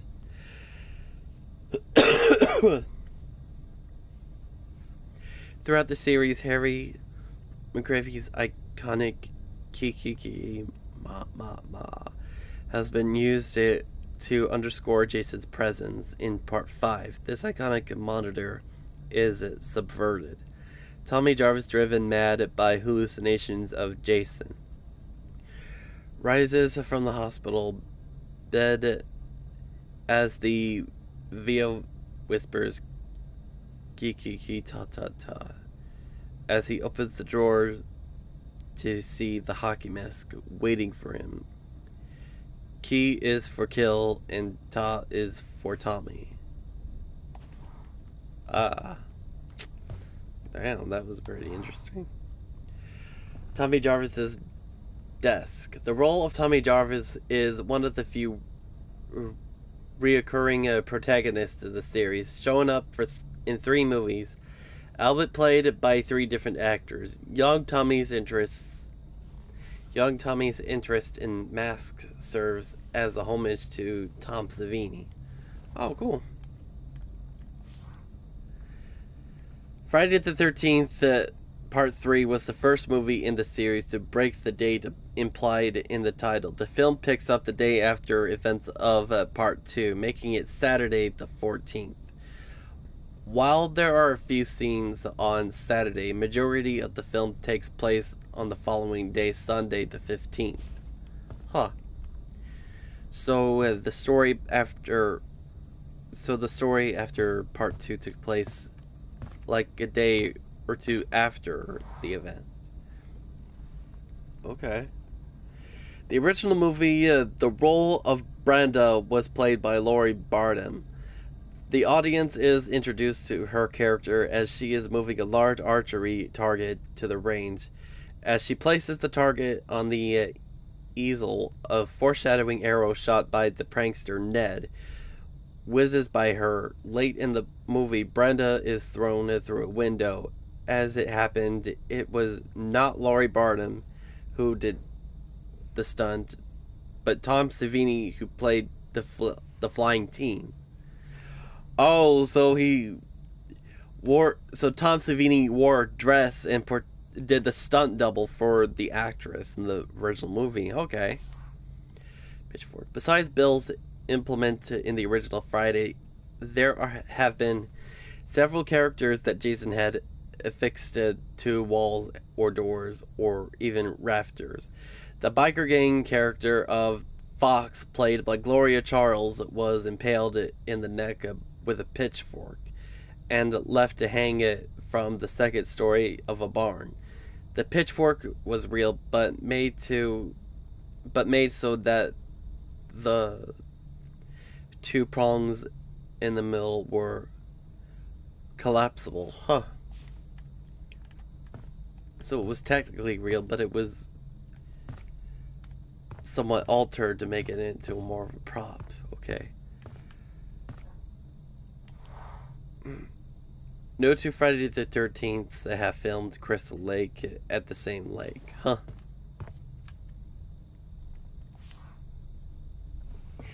Filming Friday the 13th can be a risky affair. During the final sequence of Part 2, Ginny, played by Amy Steele, is defending herself from the pickaxe-wielding killer. In one of the early takes, Steele, armed with the machete, sliced his stuntman Steve Desgawa's fingers, sending him to the emergency room. Ooh. Oh, wait. Oh, no. Wait, somebody actually got their fingers sliced during filming? Oh, no. I did not know that. Damn. Once he returned to film, Desgawas filmed the remaining takes with prosthetic covering on his hand. Oh my god. Oh my god, that is awful. When it came to creating the kills for Friday the 13th, the game, Gun Media knew they needed to expertise. And who better than the man who helped create the slasher genre? So they brought in the legendary practical effects guru Tom Savini. That's what I did in the Friday movie, said Savini. Creatively killed teenagers in the woods with household implements. It's a living. Somebody has to do it. Well, he was the expert. Jason turned many implements into tools for murder. However, some of the most censored kills had been from unarmed combat in Part 6. Sheriff Garris is bent backwards and broken in half. It was a bloodless kill, but nevertheless so was the one that the ratings board had the most trouble with, finding it too intense. Spear. Let's see. Filming Friday the 13th has always carried a certain amount of risk. Hello, Max Fior. How are you? Filming Friday the 13th movie has always carried a certain amount of risk. Director Tom McLaughlin found that the hard way when the cast his wife Nancy in Part 6. Nancy played the role of Elizabeth, who Jason spears through the windshield of a Volkswagen Beetle. When it came time to film the shot, Nancy sat in the car as Jason rammed the spear through the vehicle. The windshield gave way, but changed the trajectory of the spear, nearly impaling Nancy. Oh.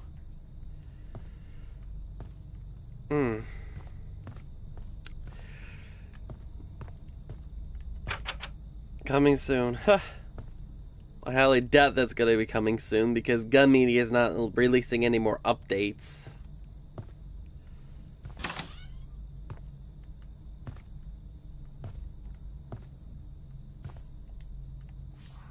Okay, let's see. No exit. In one scene in Part 6, a group of campers are shown sleeping in the cabin. The camera pans over a little girl who has fallen asleep reading Jean-Paul Sartre's novel, No Exit. The novel is about three people spending eternity together in a small room that ends with the revelation. Hell is other people. Quite an odd book for a child to be reading. Yeah, I guess it's kind of odd. One differentiating element in Part 6 is that it is the only movie in the series to feature children at the camp. The decision was a proposal choice on the part of director Tom McLaughlin to raise the stakes and set the audience at edge. Huh. Yeah, that is true. I mean, it was like the first film that featured a bunch of kids in the movie. I mean, except the dude that did Tommy Jarvis was the first and only kid in Part 4, and then he recurred his role as young Tommy in Part 5, and then in the next film, that's when they brought in more children. So technically, that's not the only film that had any kids featured in any of the Friday the 13th films. Pillow talk. In Part 2, there was much discussion about how the killers should be clad. Ultimately, it was the costume designer who brought up the burlap pillowcase. The headpiece was chosen because it was an item that would have been readily available to the killer. Though it was never well liked by the production crew, it did serve a bridge to the hockey mask. Yep, that's how he was originally designed before he had the hockey mask.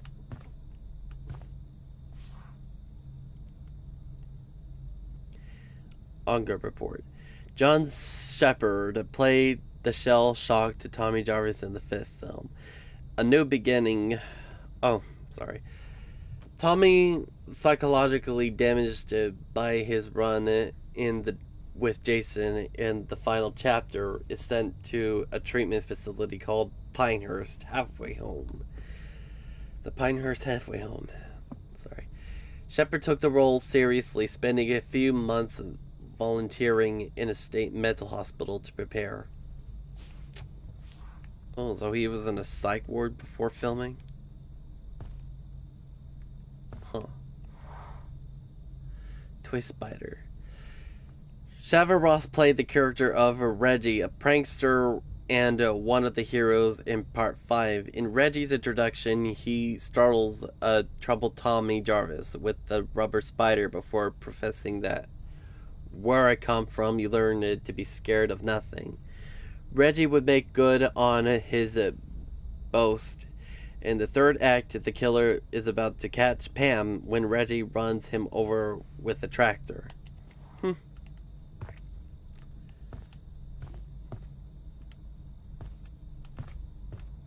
Yeah, there's definitely a whole lot to learn about the films. Ooh, game development.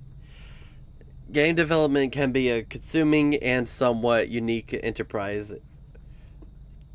Euphonic founder Chuck Brungard described what it's like to be developing a slasher game in a conventional work environment. The funny thing is that we're in a high-rise building. We're riding the elevator with people who have no idea what we're talking about. Yeah, the pitchfork needs to go a little bit farther for the eyeball to come out and hang it, and the blood too. And we turn around and there are people huddled in the corner. Damn, I guess they were scared the hell. They were scared the hell.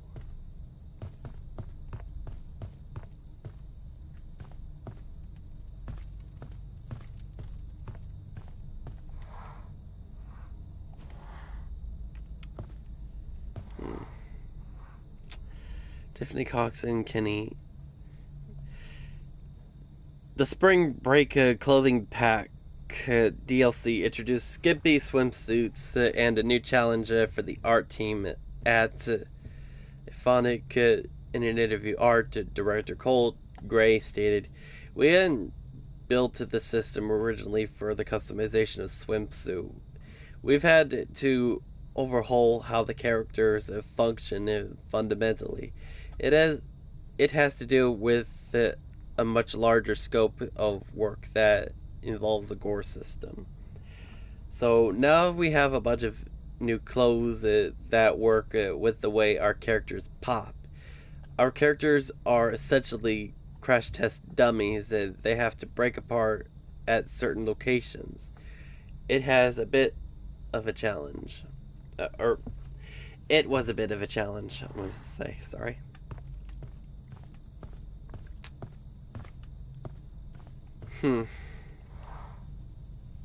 Well, I guess the challenge was pretty worth it because Chad Kensington looks so damn hot in those swim trunks. Woof!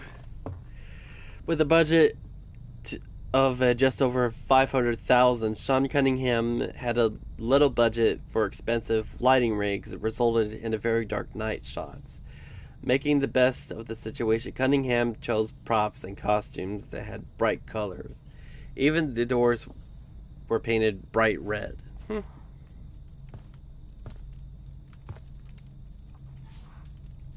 Police car. The part of Deputy Winslow was played by Jack Marks. The deputy drives through the forest before stumbling upon Jason's shack. Unfortunately, the actor Jack Marks never learned to drive. On set, he was given a few driving lessons, but Marks found his moments behind the wheel the scariest of the entire film shoot. Ooh, so he was an unlicensed driver.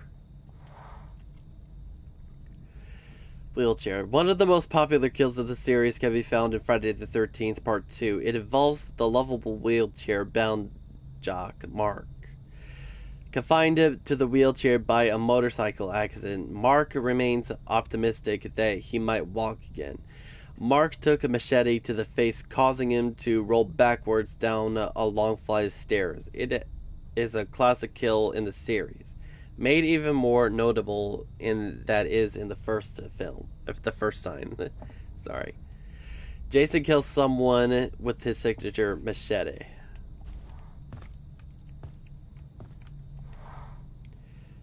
Character traits. One lesson developers of Friday the 13th, the game, learned is that sometimes the absence of a trait can be more interesting in a PAX panel. F13 game consultant Adam Sessler unpacked it this way. If you think about a slasher film, you don't have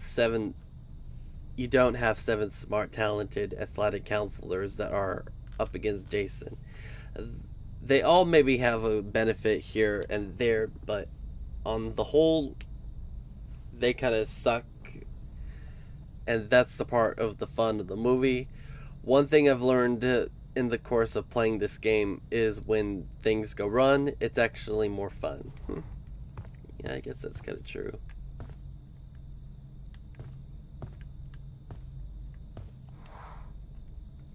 A depiction of the final scene set at the Hague.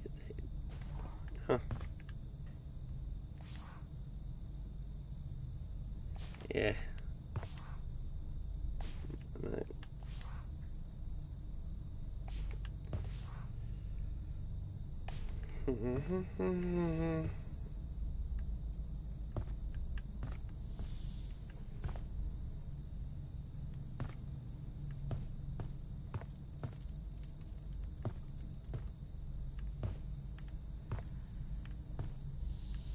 Oh, the snake. In the script for the original movie, it is the Prowler who puts the snake into the cabin in the scene where the snake is beheaded. No special effects were used. Out of all the kills filmed in the series, the snake is the only one who really died. Oh my god, they actually used a real snake. Are you kidding me? Oh my god. Yeah, don't need that.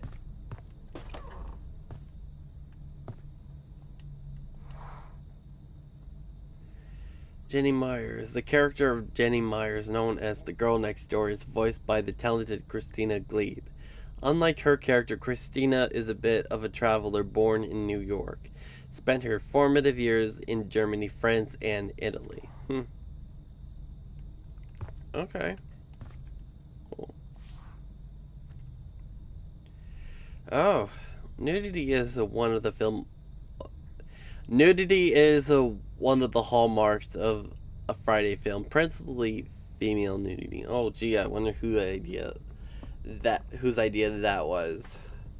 In the ninth installment, The Final Friday, Adam Marcus subverted the expectation by including male nudity in roughly equal measure, including a scene in which has been described by many as a homoerotic shaving scene. Oh.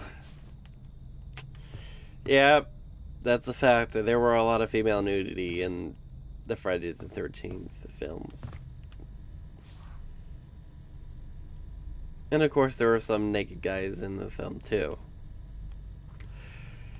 Shelley and his mama. Okay.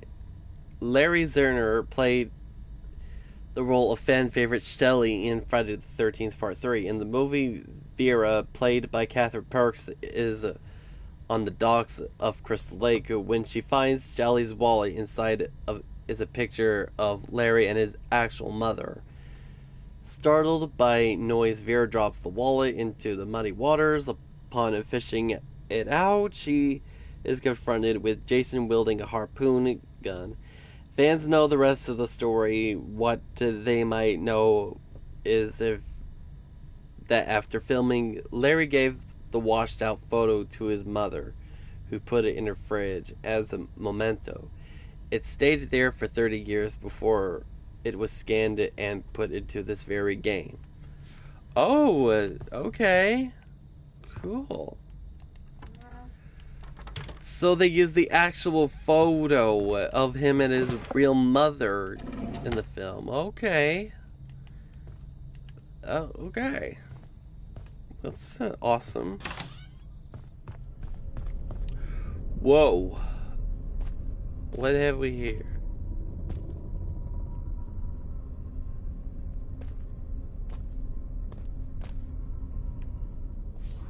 Okay. Blogsoap newspaper. In addition to depicting Pamela Voorhees, Alice, played by Adrienne King, has the honor of being one of the only few characters who make an appearance in more than one Friday the 13th movie, albeit briefly.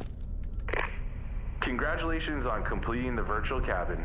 In the future, we might update this space to reveal what's behind those two curtains. But for now, we just want to say thank you for playing and invite you to stay as long as you would like. Okay. The Savini Jason, the one Jason that we don't have.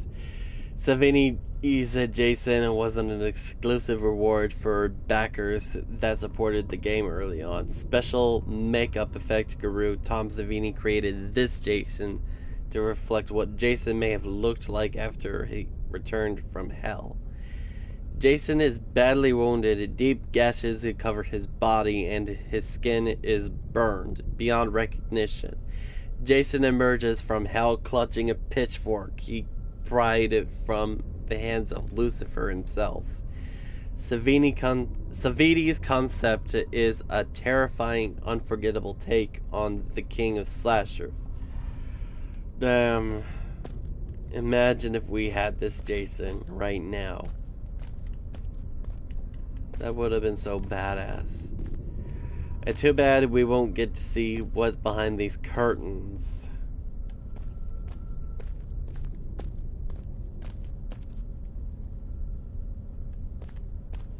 Such a real shame we won't get to see what the reveal for the next Jasons.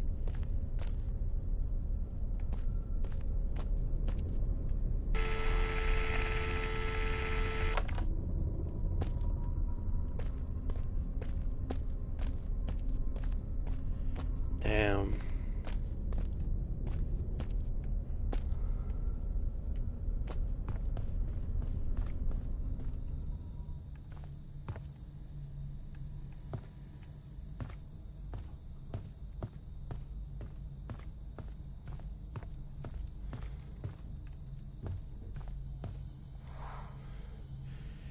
Let's see.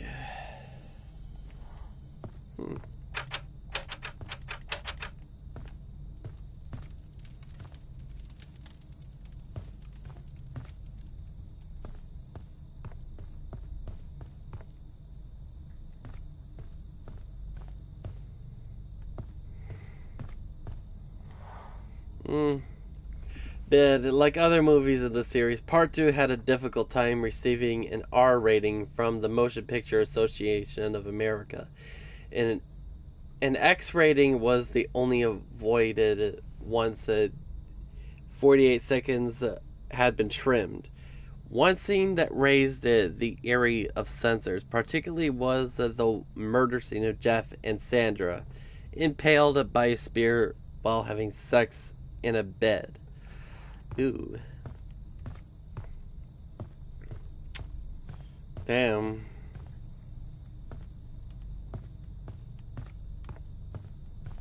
I guess I would have done the same thing for the sake of the younger audience.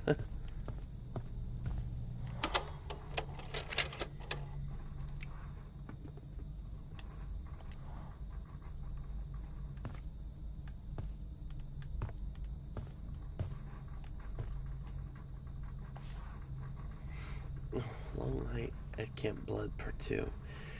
The screenplay of... I need a drink.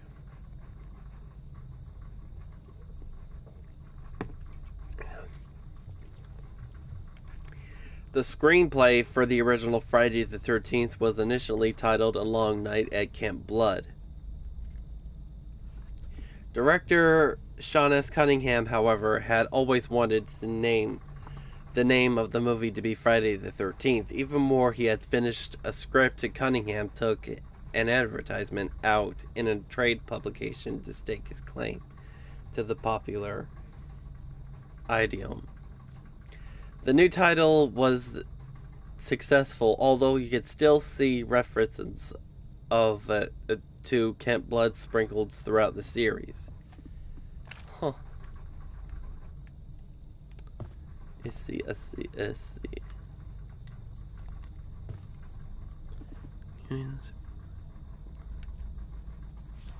Yeah.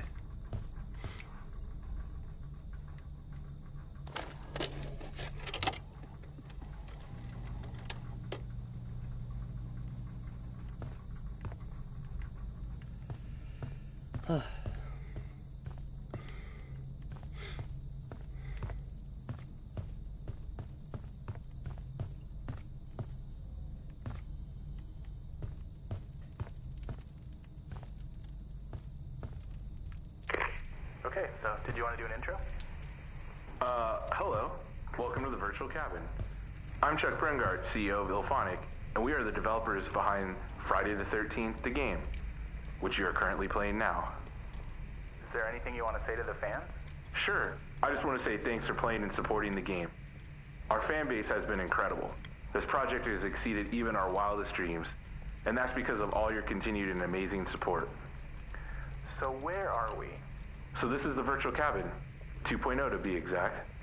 The Virtual Cabin was a way for our backers to check out new art assets and discover a few hidden Easter eggs as we were building the game.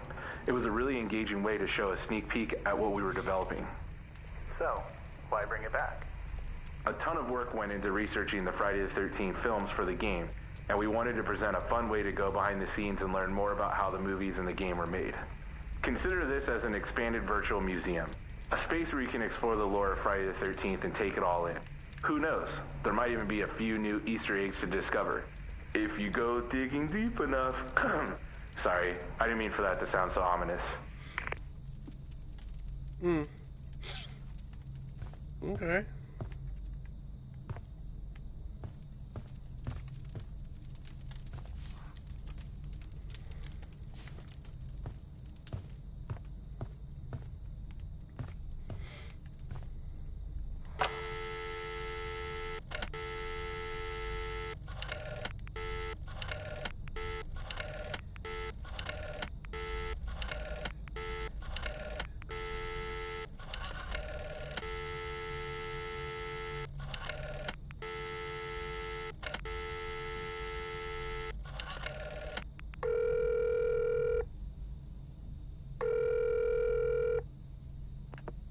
Crystal Lake Police Department. Hello? Hello?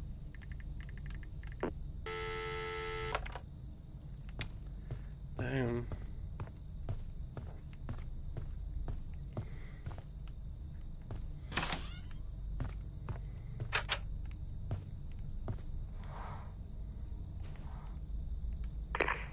What was the creepiest part about working on the game?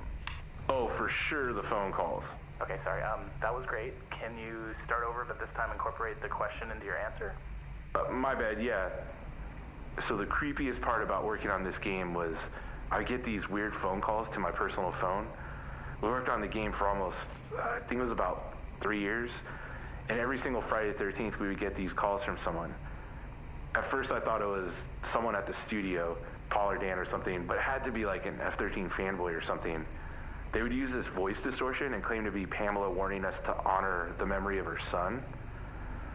Sometimes they would just laugh into the phone and hang up, but most of the times they would just, complain about the game taking so long. That doesn't sound that creepy. It wasn't until one time I called the number back and heard this.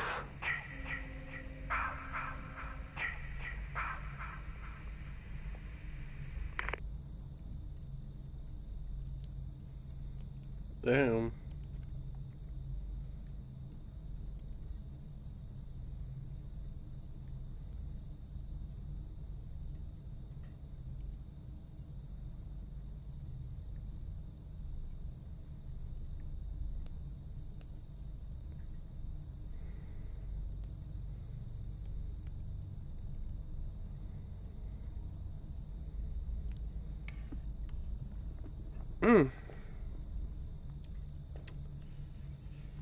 Yeah, we're definitely learning a lot about Friday the 13th.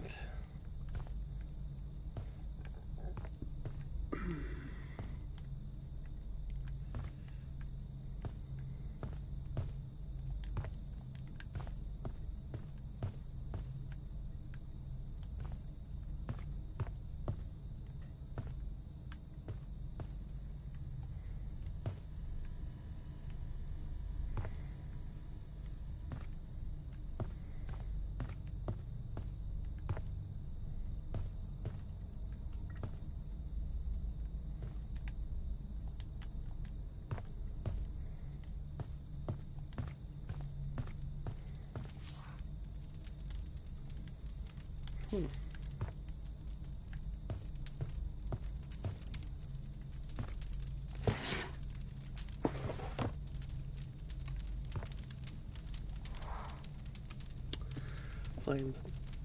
The most requested playable Jason was director Adam Marcus and actor Kane Hodder's version of Jason Goes to Hell. Sorry.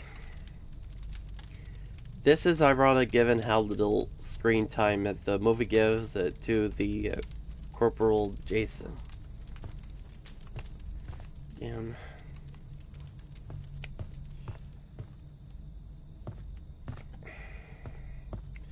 Relax, guys. I know how to read. I just usually have a little tongue twisting moment going on. Plus, I work at a grocery store almost every single day where I have to talk a whole lot to a lot of people.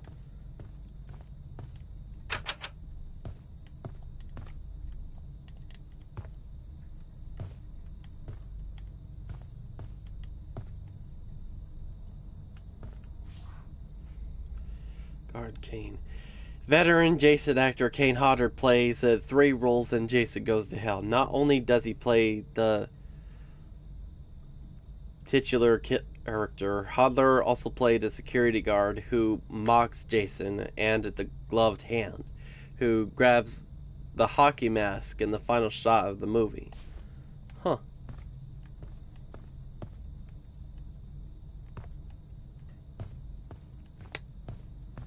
Damn.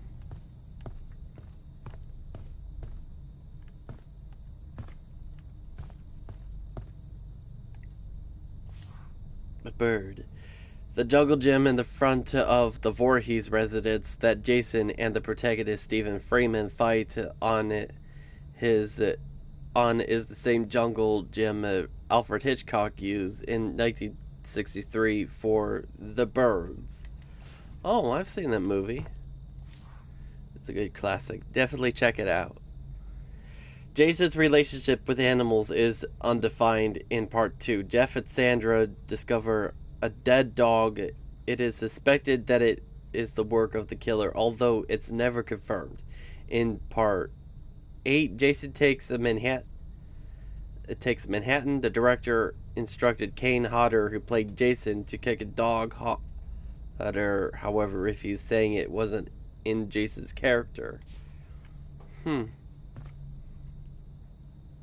Are they sure it wasn't in Jason's character to kill an animal? I mean, they never quite did explain the dog in part 2. The dead dog, I mean.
Okay, so I'm not gonna do any more exploring in the virtual cabin. I mean, it's been a very interesting experience, and we've got to learn so much about the movies and all that stuff. So I hope you guys enjoyed this live stream, and hopefully you guys will tune in for new, more upcoming content that I have planned into the future. So until the next time, folks, catch you guys later. Oh, and also, if you guys want to see more live stream of Friday the 13th, the game, just let me know in the comment section down below. So until then, catch you all later.